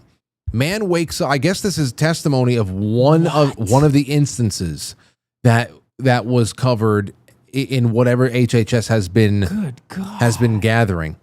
Man wakes up partway through his organs getting harvested. He was moving a lot, just thrashing, not settled. Okay, a man in Kentucky who had been declared brain dead following an overdose started showing signs of life once again, while dramatically, doctors had already started harvesting his organs. As Lexington-based news station LEX18 reports, T.J. Hoover's sister, Donna Rohrer, told a House subcommittee on organ donation safety lapses. There's a subcommittee on that? Wow.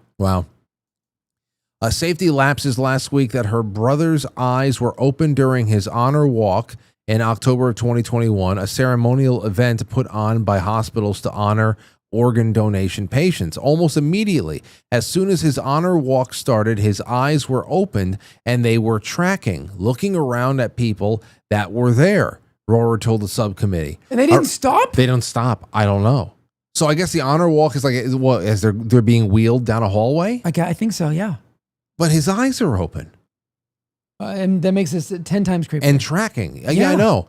Around 45 minutes after TJ was taken to the operating room, doctors informed Rohrer that the procedure had been stopped. He was moving, this is a quote, he was moving a lot, just thrashing, not settled, said surgical preservationist Natasha Miller, who resigned from her post following TJ's case during the hearing. Wow. Hoover, who survived the ordeal and is living with his sister in the aftermath, is now dealing with PTSD.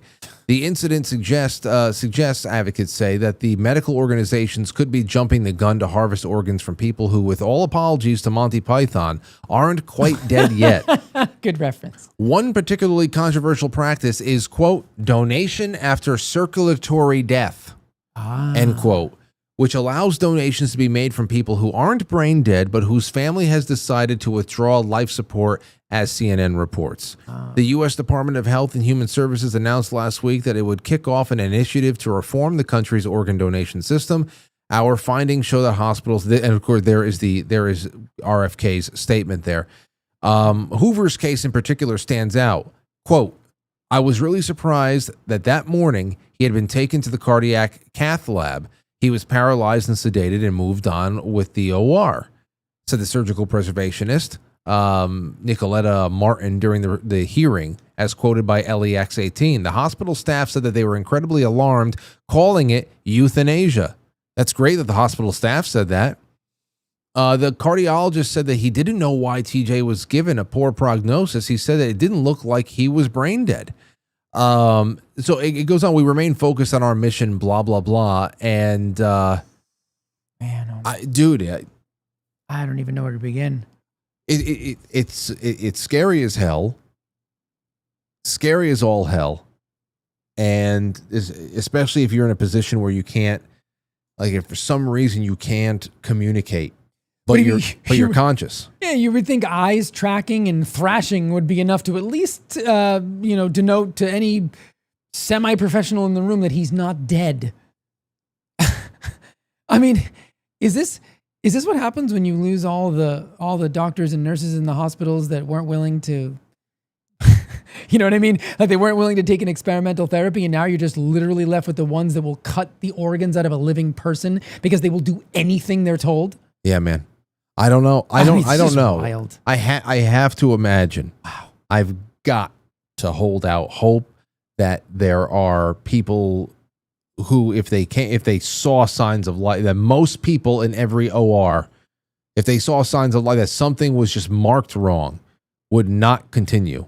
I would like to believe that. I would like to believe that. Yeah. But the real, I don't know. See, what's not made clear here is what the system, what the organizations involved, and what the current protocols are, and where the overlap of the two might create some level of gray that has resulted in people just, taking liberties or outright mistakes or worse. I don't know. But there's always the opportunity, and sadly, you have to look for perverse financial incentives. Like what?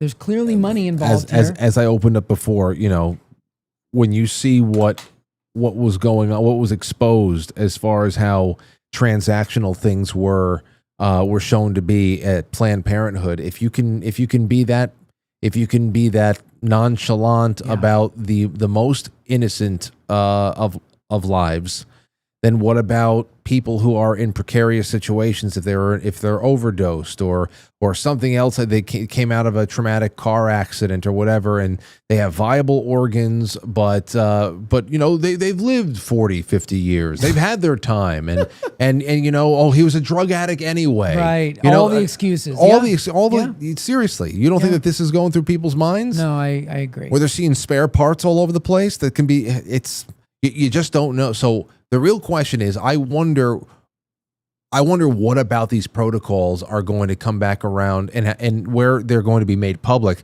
about actually establishing what is so-called brain death. Yeah. And how irreversible that is, and whatever, and in what cases it's not. And I'm completely naive to the fact that, I don't know, maybe somebody knows this. Maybe maybe it's known in the industry that there's a shortage of viable organs, because we're, again, going back to the top, we are a very sick society right now. The healthiest among us are the ones that are going to be caring for those who are, you think about the children with type 2 diabetes. Our life expectancy is falling, and who's going to take care of all these chronically ill people, these 60% of adults right now that are carrying a chronic illness, or 40% that have multiple chronic illnesses? So, you just start to think about that, and you wonder if there's not a shortage of viable livers, kidneys, hearts, retina, whatever, right, with all these chronic diseases. And it just makes it a lot easier to say, well, we need this. Yeah. You don't want to be on the receiving end of that, but I saw people, Frank, do and say terrible things during COVID. I saw people lie. I saw people die as well because of the lies, personally, in the hospital I was in. So I'm sorry to say that I don't put this kind of stuff past anybody. I don't want to believe that. I don't want to live in that world, but I'm also not some naive, wet behind the ears person who's like, who hasn't seen anything in the world. That stuff happens. So to what degree it's malice and to what degree it's incompetence, I don't know the answer to that, but I hope we find out. Let's get to some super chats, and then we might. You okay with bleeding over a few minutes? Sure. Okay. We're not in extra innings yet, right? No. The extra inning starts in August. Okay. Jay Gulinello, because then literally we're just talking to the chat room, and we're watching things to react to them. It'll be a lot of fun. Mama B, thank you so much for the super chat, Mama B. No message, but I know what you're trying to say. I love you too. Jay Britz says, watch the series Lie to Me with Tim Roth. It's about reading body language and facial tics. Oh, I've heard of it. I've heard it. I haven't seen it. Thank you for that. Car Guys New England says, great show tonight, Frank. I used the right super chat link tonight. Thank God. There's only a few people who kept throwing strays over there at Stream Elements. Just use Quite Frankly superchat.com. You'll be brought to the right place every time. Thank you out there, and all the best to you and the family, my friend. Road Trip says, thanks, Chanel. This is one of my favorite episodes. Her story was great, and I was so intrigued by what we were finding out. It was a really fun exploration, because we really didn't go through any of that stuff when we talked personally. Yeah, absolutely. We just talked about the event and how she might be able to fit in, and it's great. All right, let's see here. Stove says, great evening, Jay and Frank. Just dropping off a little bit of support for great independent media, and even greater if that's possible when Jay Gulinello is in the house. Thank you, gentlemen, for a wonderful show as always. We'll be able to shake Stove's hand at the Jamboree. I know, a fellow masshole. Yeah, there you go. You guys will have a lot of things to talk about. The Red Sox might actually be above in front of the Yankees by that time. Who knows? All right, let's see. Hello Kitty says, Jay Gulinello, I sometimes drink V8 juice to make up for vegetables I did not consume that day. Are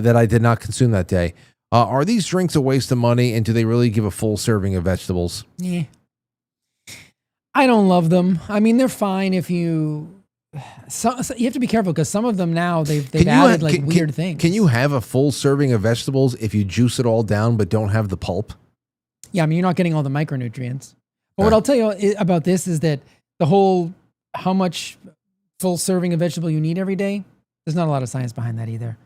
So if you've eaten well and you've gotten good fats and proteins, just eat a few more vegetables and fruit if you want the next day. But I wouldn't get in your head about it because in England they call it 5 a day or something like that, like the 5 servings. When PhDs went through the research to find out where that came from, it's like the 6-foot distancing rule.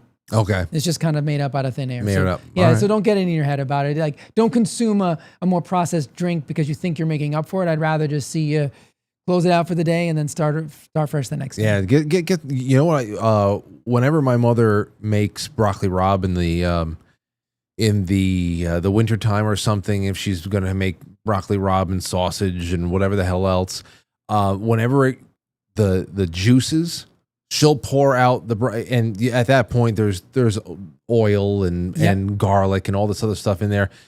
She'll pour out the leftover broccoli rabe juice into mugs, and she'll, hey Frank, come have some, whatever, and I'll just drink it like tea. Yeah. And that I always enjoy that because especially with the oils, the natural oils in the vegetables, it stays blistering hot a lot longer. Yeah. So I always like that. You're also getting, when you're steaming things like broccoli or any other vegetables, when you're steaming them, you're losing a lot of the water soluble vitamins like the B vitamins in the juice. So if you can save that juice, that's a wise move. It's always very nice, especially in the wintertime. Okay, let's see here. ST says Freddie Mercury's teeth gave him his astronomical range and never to be matched vocals. So sad for Sharon and fam. Do not be an organ donor. Sorry, all over the board. No, you got everything you need. Everything we talked about. And Freddie didn't get his teeth fixed, despite the fact that Roger Taylor, the drummer of Queen, was in dentistry school when Queen was taking off.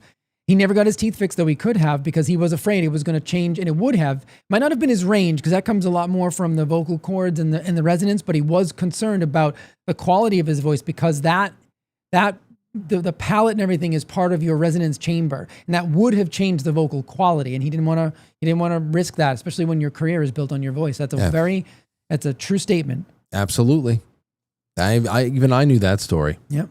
Jay Britt says, hey, Frank. Hey, Jay. Frank, are you aware that when you were closing out last night's show, you stated that Jay Britts will be in the studio? I am thankful it's Jay Gulinello instead. Much more entertaining. Oh. You must have been... I must reading a super chat. Yeah, the super chat must have been right in my... God knows all the other things I've said, and I haven't even known it. Oh, no. I don't know. Well, I'm sorry, Jay Britts. I mean, you're more than welcome to come hang out. Yeah, by all means. Hello Kitty again says, hey, Frank and JG, hi from Georgia. Our AC reads 77 inside the house. However, it is set at 65. Oh, I know. You just can't get it down there. Can't get it down. Not on days like today. No. You should tread water on days like today. You know what I like? A lot of new, I guess all of the air conditioners now, they have a dry button, which is essentially just a dehumidifier. Yeah. And that works out just as well. I mean, sometimes we hit the dry button, especially in the upstairs rooms and stuff like that, where it is just like an oven. Oh, see, my apartment's on a second floor. It is the worst. Yeah. The worst. So anything that keeps it dry, that you can just generate a breeze afterwards. That's the best you can do sometimes and whatever. Okay, let's see here. Shotzi says, hey, Jay, it would be fun if Daryl could attend the Jamboree. I'll see what I can do. I don't know if she's listening or not, but... Does she often watch the show when you're on? She does sometimes, yeah. Well, she'll send me a text and be like, I'm watching, and then I'll have to be careful. Yeah, don't want to say anything bad. JD Mule says, Jen Mule, new screen name. The name is JD. Well, Jen, thank you so much. The mule is what tipped it off for me. Jay Semo says, great show and discussion, but I'm not eating locusts. No. It was locusts that were eating protein and carbs, or they were the subject of the experiment. They were the subject. They were made fat. They were getting fattened for you. So I know I make you eat a lot of things, but I promise we're not going to have locusts as an appetizer at the Jamboree. there will be no insects at the Jamboree. And there's a lot of great stuff that we're going to be picking out on the menu this weekend, I think. So thank you, Sean Joe. Music Man says, it is illegal in the UK. He died in the UK. I ruled out suicide immediately. Oh, okay. Oh. Okay. All right. I didn't know that. So doctor-assisted suicide is illegal in the UK? I did not know that. I didn't either. But that was my first assumption, and then it became very clear to me over the course of a week with how all of the coverage, even though they're not giving a cause of death, it was shock across the board, and the frantic nature of the paramedics trying to revive him and all that stuff, and it just didn't seem like a family that had seen it coming and was prepared for it and all that stuff. So it definitely something I just had to say. What a crazy week. The Hulk Hogan Nuts. and Ozzy and Theo from the Cosby Show. It started a week before that with Connie Francis. Though 87. You can rationalize that, but these, I don't know. It's nuts. It's a lot, and I guess it's just gonna bad week for Generation X. You're right. It's gonna just happen in sheets, I guess. Let's see here. Sean Joe, thank you. Winston Dave says at some point we may as well be China. So I have one other thing over here I got to get out. Okay. AI in Wyoming. I saw this. Where the hell was it over here? I'm sorry. It's my fault. That's okay. I had the, wait, hold on a second. What am I looking at? Whatever. There's this one article over here. AI in Wyoming may soon use more electricity than the state's human residents. Okay, so Mayor Patrick Collins of Cheyenne, Wyoming, which, by the way, let me just say something. This is ridiculous. I got a new social media guy, and he really knows what he's doing. Okay. And things are already going really well, especially on Instagram. I don't know how many times on this show we have talked about Cheyenne, Wyoming, whether it comes down to any of the what's her McCain, what's her name? What's her McCain? What's her McCain? No, not McCain, but Cheney. Cheney, yeah. How we're talking about Wyoming and the Cheneys or all that stuff, or Cheyenne Mountain. Oh yeah. Okay. Yeah. How many times we have talked about Cheyenne Mountain? I don't know over the years, whether it be part of some kind of a conversation about continuity of government or national tunnel network theories. In the show Stargate, that's where the Stargate was housed, in Cheyenne Mountain. You and I spoke. Oh, no, it wasn't you. I don't think you were in the room. It was me and Sal and Matt. I brought up this article from somebody's blog site that claim that Donald Trump and Elon Musk, they have avatars. I listened that night. Okay? Yeah. That they are controlling these avatars from the safety of a headquarters in Cheyenne Mountain. I picture like an Atari joystick with the orange button and the stick. This was, for some reason, the one instance I have a brain fart and I call Cheyenne cayenne. Like cayenne pepper? Like cayenne pepper. Wouldn't you know it? Wouldn't you know it? This becomes one of the first well-circulated clips. Oh no! That my social media guy Jarrett puts out there, and I'm still. This has been posted over a week and a half now, and I'm still getting notifications on it. Even the boomers are trying to roast me in the comments. I had this one boomer comment. Some woman said something like, "Well, maybe someone should get him hooked on phonics." Like, you fuck, shut the fuck up. You know what? Go ahead, have your laugh.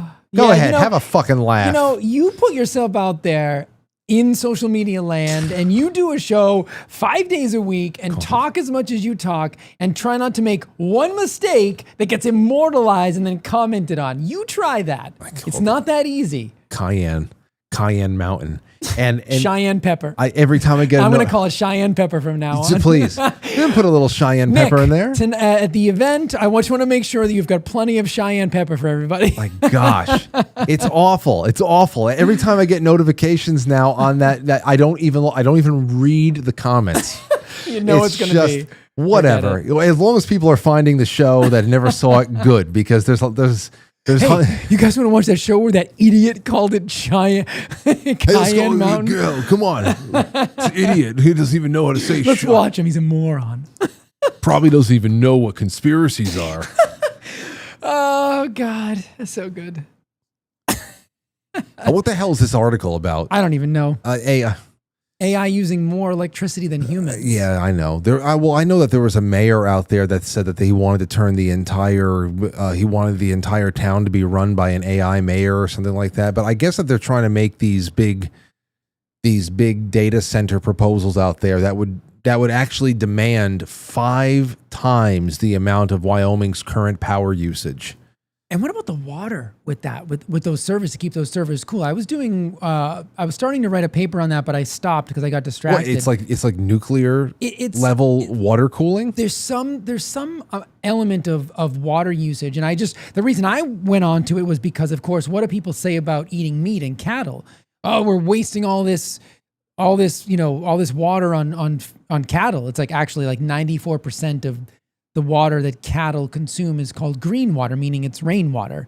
More of the irrigation goes to crops, but I was looking into data centers. I don't think it was AI. It was just like larger Google servers and all the water that's needed to cool them. And then what they say is, well, we're going to recycle that water and people can drink it. And I was like, great. So now they want people to drink recycled Google water, but we shouldn't eat meat because it's cows. So that was the angle I was approaching it from, but I just wanted to throw that in there. It's not just the electricity, it's the water actually as well. That's crazy. Well, at least you have that one kid out there did you see the kid, the inventor, this black kid, I don't forget his name. For a couple of days there, everybody thought he was missing, but he's popped up again.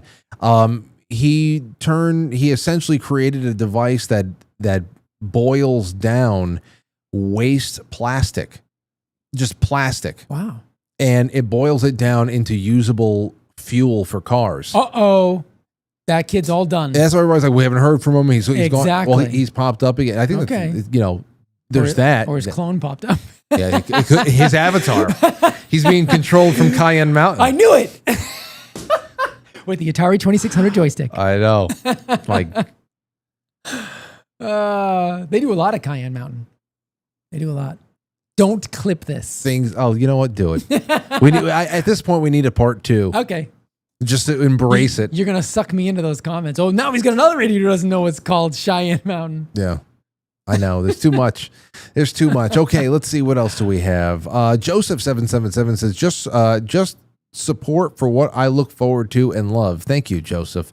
I look forward to it as well. And tomorrow's going to be another great show because we have a guest that's going to come on to talk about his escape, if you want to call it that, but his distancing himself from the Church of Scientology. That is going to be fascinating. Going to have he's got a YouTube account. He does a lot of talking on this. When I found him, I said, I've got to get him on. And so that's going to be tomorrow night. Who's that famous actress? Was Leah Remini? Is that her name? Remini. Yeah, she was one of the most famous defectors. She had a lot to say about it. So that's a very cool. It's going to be a very cool episode. Yeah, it should. If you have any questions, ladies and gentlemen, please submit them to Frank at quitefrankly.tv. I'd love to add them to my notes. And that's what we have on over there. All right. What else? Okay, you know what? Before we leave, Jay, I would really love to do this with you. Okay. You spent some time, unless we did, I don't know. We have a couple of minutes. You spent some time making money, performing at children's birthday parties. Yes. As superheroes or characters from movies and stuff like that. So you'd show up with like a small troupe of actors and like what? Sometimes it was just me. Sometimes it was just a solo, because they got to pay per character. So did you join a company that dispatched you? Yeah. Okay. Yeah. Now the reason when you told me, you contacted me when we were playing all of those the Hulk fail. So good. I'd laugh so hard. All right. So here I'm just going to jog your memory a little bit. First of all, here is somebody dressed up as Iron Man. on a motorcycle, and he's trying to impress the kids and all that. And wow, a motorcycle in those suits. I'll tell you about the suits a little bit in a little bit. Listen to this.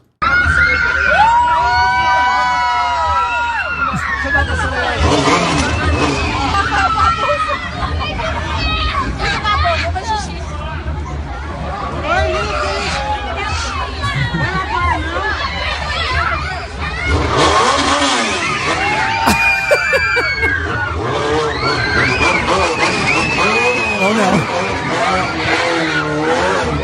What is he doing?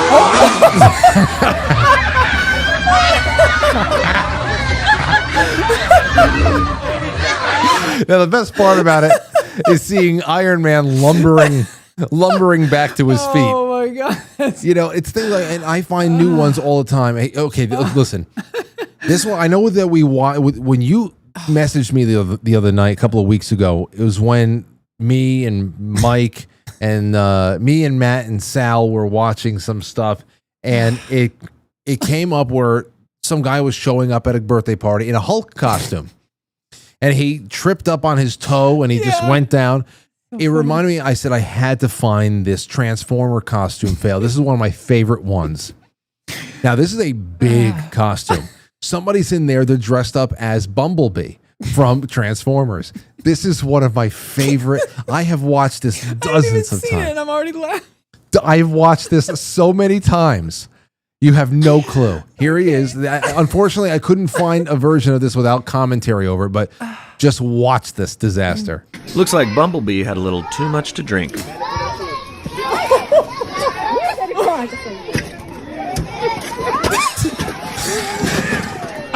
More like Stumblebee.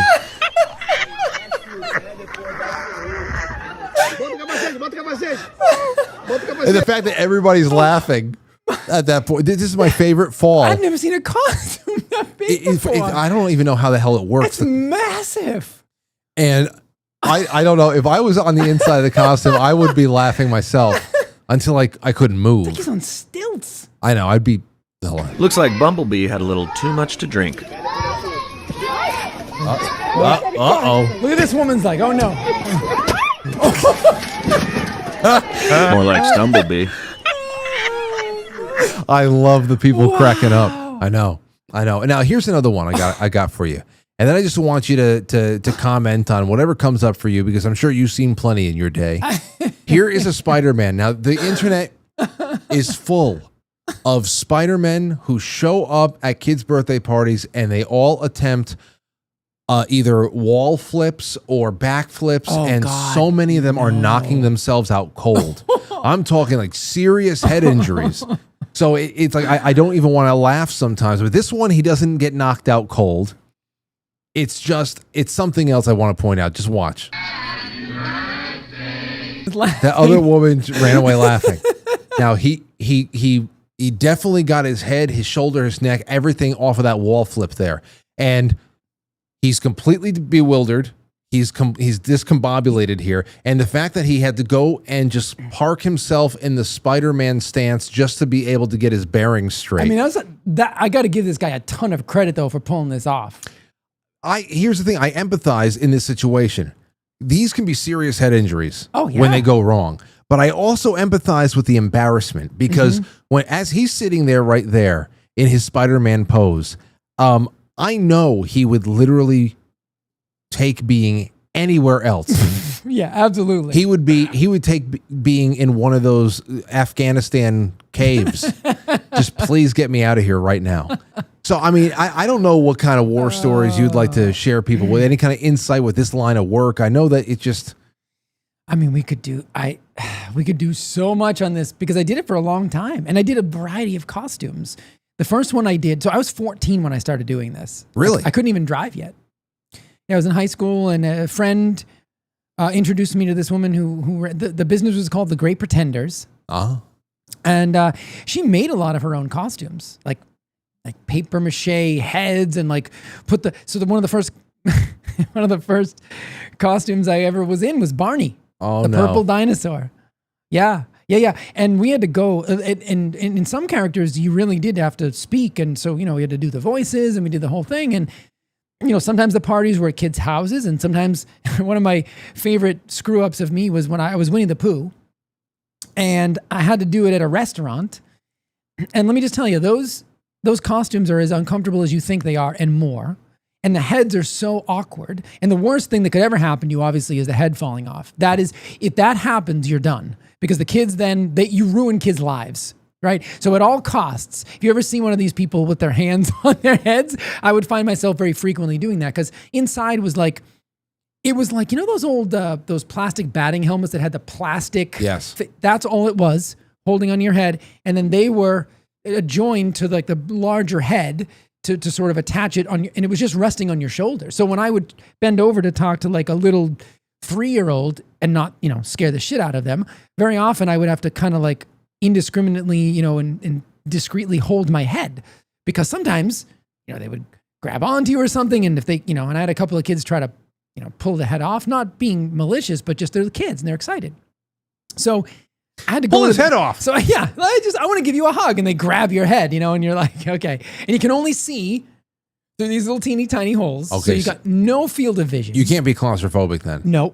And you have no idea who's around you, behind you. All you can see is what's directly in front of you. So I go into this restaurant, and I walk in and I say, I'm here for the, I talk to them. Are you dressed as Winnie the Pooh? I'm in Winnie the Pooh. Yeah. So I drove there in the Winnie the Pooh costume, but I didn't wear the head. Did you wear the head on the way in? Oh yeah. So as soon as I get out of the van, I put the head on, I grab the balloons, and I walk all the way down the street to the thing, to the restaurant. So I'm like exposed to the public, people, So people are honking. Yeah. Oh yeah. There's all kinds of stuff. So I go into the restaurant, but here's the thing, Frank. Where I was, I think it was in Plymouth, Massachusetts. It was somewhere towards the Cape. Where I was, the restaurant, it was kind of like a strip mall. So a lot of the doors were right next to each other. And there were these two restaurants that were right next to each other. Well, unbeknownst to me, I walk into the wrong restaurant. But there was a birthday party going on there. So I walk into the restaurant. I say, I'm here for the birthday party, because I can't see through the damn head. So I look at the address, and I see the address, and then I turn that big head, and I see a door. But it was the door to the other restaurant. So I had the right address. I walked in the wrong door because of the damn head. So I walk in, and there's a kid's birthday party. So I start mixing it up with the kids. And all I know is a contact when I get there. I know that, okay, the mother's name is Diana or whatever. That's who I have to find. My whole goal at the party is entertain the kids and find this woman. It's like a mission. I got to find Diana somehow. Now, if she's really a good person, she finds me because she knows the disadvantage that I am under. But sometimes I'll even ask the kids, hey, where's your mom? Because I need to get the hell out of here. 30 minutes is up. I even had a clock inside the head, like a little watch, so that I knew when the party was up. Because my boss, when I first started, I would do parties too long, and she'd be like, Jay, get out of there.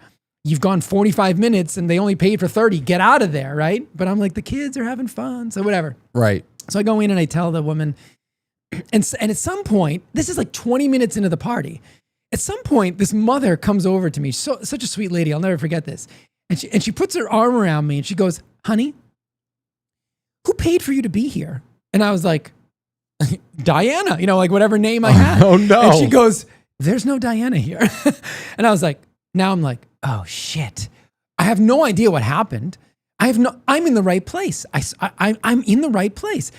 And then I have to piece this whole thing together somehow while I'm entertaining kids in a Winnie the Pooh costume, sweating my ass off because I'm wearing fur in July and the head is just retains heat. So I'm dripping sweat. I'm so uncomfortable listening to this. And I'm trying to figure out where I am, where Diana is. These kids are loving it. So now I got to try to disappoint these kids. All right, everybody, you have to go back to the... That's exactly... I gave the balloons to the kid. Those are the balloons for the people who paid in the restaurant next door. So you have to go to the other party and do double time? Finally, I figured it out. And I was like, is this so-and-so restaurant? She's like, that's next door. And I was like... Did you get paid double? No, I got a complaint. The only complaint I ever received in that line of work. Because I went to the party late. Without balloons. Now I stayed extra time.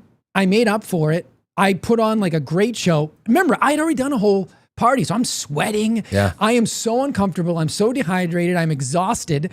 You can't take the head off. Can't take the head off. So I did like the 45 minutes. So now I've been in this thing for over an hour in the summer.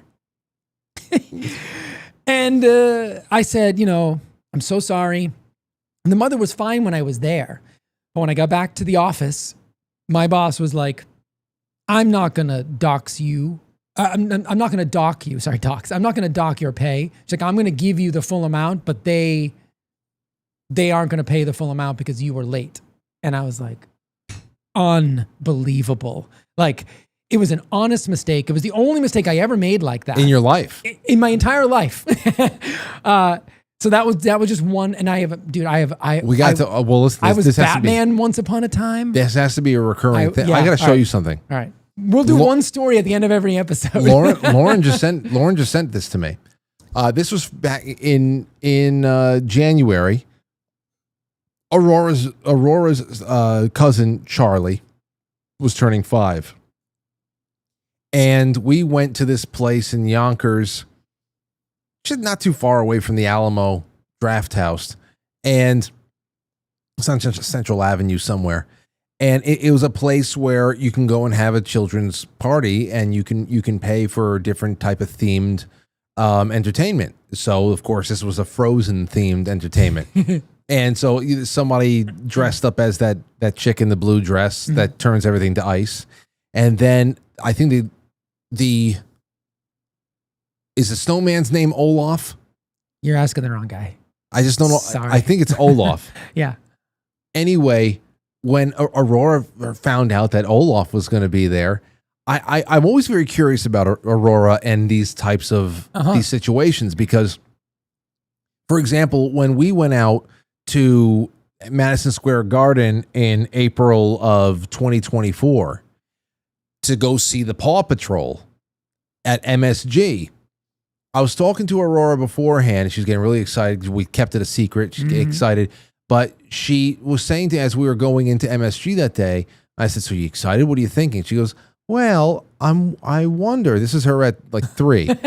She says, I'm just wondering if it's the real Paw Patrol or if it's people in costumes. Pretty good. And I said, well, it's a show, cartoons, they only exist on television, so it's hard to get them out of the TV in our world. Wait until she sees Roger Rabbit. Yeah. Wait until she sees Roger Rabbit. When she gets to watch Roger Rabbit, that's going to be great. Great movie. But anyway, when the Paw Patrol comes out and you can see all the actors, they're holding on to the big thing. They're dancing around. They're controlling the mouths, but you can see they're dressed in black, like stage crew. Yeah. And every kid in the place is jumping up and down on their seats, going wild, screaming. Aurora's singing the song. She's having a good time, but I can tell that that's not really them. It's exactly what I thought it was. Now, when we went to that next January, this January 2025, we're over there for my little cousin and her cousin's 5th birthday, and so she's very excited because she likes Frozen. But again, I'm thinking, Olaf, you have this tiny little snowman. Yeah. What's it going to be? A midget? Right. Anyway, here's the picture of who came out.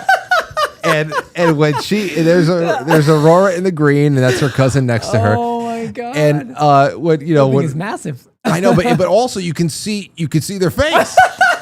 Oh, that's terrible! And you can see the face. No, my costumes were way better than this. That would never. My boss would never have made a costume like this. She came up to me. Never. She came up to me and that's she said, "Wild." I said, "What do you think? It's Olaf." She goes, "Yeah, but I thought he would be smaller." Like I was like, small. I said, "Yeah, I know." It's just wow. You can see the face. That's pretty smart. You can see the face. That's brutal. I mean, there's no way my boss would ever have allowed that. So, wow. I know. Yeah. So there she is. The kid. Wow. And it's a girl too. Looks like she has an eye patch. It's just some pirate woman. Yeah.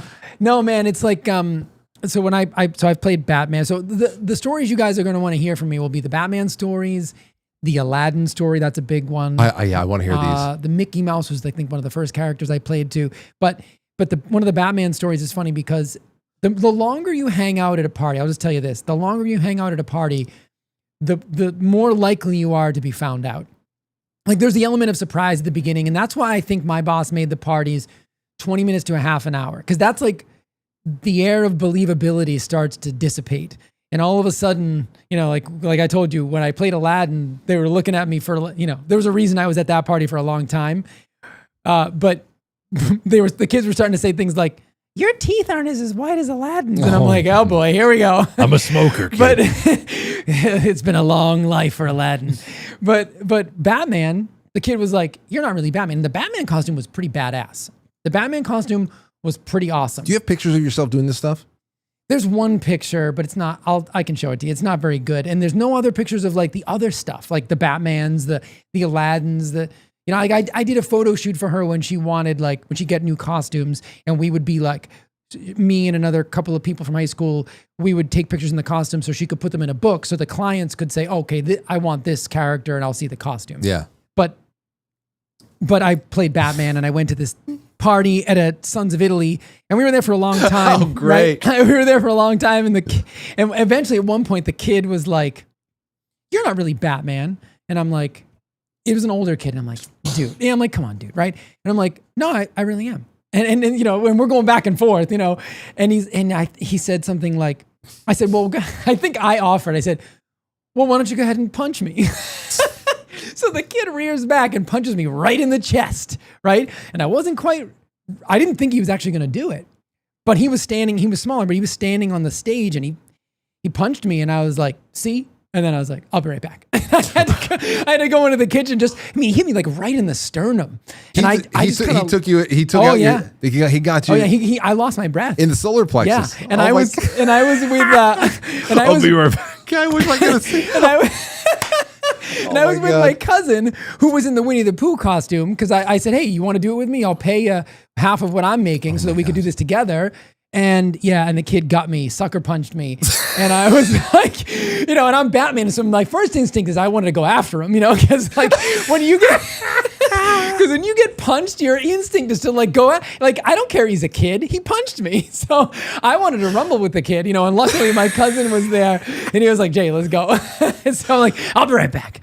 Oh. Batman needs a break. All right, enough of this silliness. Son of a bitch. But you know what was really cool is that At that time, last thing I'll say, because I know we're way over. Last time when I was playing Batman, I had bought my first car, and my first car was a black Firebird Formula. So it looked like the Batmobile. That's cool. So what I would do is I would borrow that costume from my boss, and I would drive around in the Batman costume in my Firebird. And it was so much fun. It was so much fun. Dude, you gotta do that again one day. I showed up to my friend's house one time and I knocked on his door. So I get out of my car and I shut the door like Batman and I do the cape thing like Batman and I walk up to his door and I ring the doorbell and his little sister.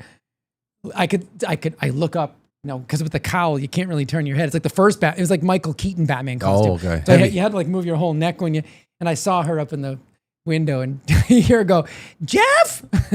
Batman's at the door. It's just great. This is so much fun. I loved that job. Dude. And it actually paid really well. Especially at that age. That seems like it's just one of the, that's great. It was so good. I can't wait to get more of these stories out of you. I'll get you more. I'm glad we were able to do all this extra stuff in the second half of the show. Yeah. We actually created a second half. We did. So you guys got a lot of overtime tonight. I hope you enjoyed it. Let me make sure I didn't miss anybody in the super chats. I think we're all caught up. And now when people read my work, they're going to be like, should I really take this guy's advice? Yeah. Batman? I know. Winnie the Pooh? It was another lifetime. It was another lifetime ago. 123 SKG. Thank you for the cookie. And thank you, Sentinel. Says Stumblebee. LOL. Yes, I know. That's a good one. Let me release the scratching for everybody over there. It's been a wonderful night, and yeah, thank you so much, Jay. Thanks again. Yeah. And just a reminder to everybody out there, we have just made 15. Ooh. It was. Let me tell you right now. We made 15 units available, extra VIPs. We're down to 14. So we made extra VIP tickets available because they sold out so quick. Everything is, it's going to be a wonderful time. And that VIP ticket allows them to come in here and sit in your lap during a broadcast, right? Essentially. Because there may not be any room. There may not be any room to stand. Yeah, we're all sitting on laps. It's very intimate. And, very intimate. And again, pray for the air conditioners that night. Yes. But yeah, so come out to the Jamboree, ladies and gentlemen, and thanks again. I'll see you tomorrow night as we close out this this week with a wonderful interview. It's going to be a compelling. See all the house. We are here so late that the entire studio is shutting down. My 9:30 timer lights are going That's off. how, like, Frank, get out of here. I know. The Twin Towers turned off like the Titanic before it sank. Oh yeah, I lost my whole background. The whole background's gone. Anyway, you guys have been great. Have a wonderful evening. I'll see you tomorrow night. Send me an email. Become a sponsor. Whatever it is, you're the best. Take it in. Perpetual Health CO on Instagram, Substack, and Rumble. Go check him out. Okay. Nighty night. Oh, I did it again. There you go. I'll catch you on the flip side. Goodbye. All right. That's it. Thanks, everybody.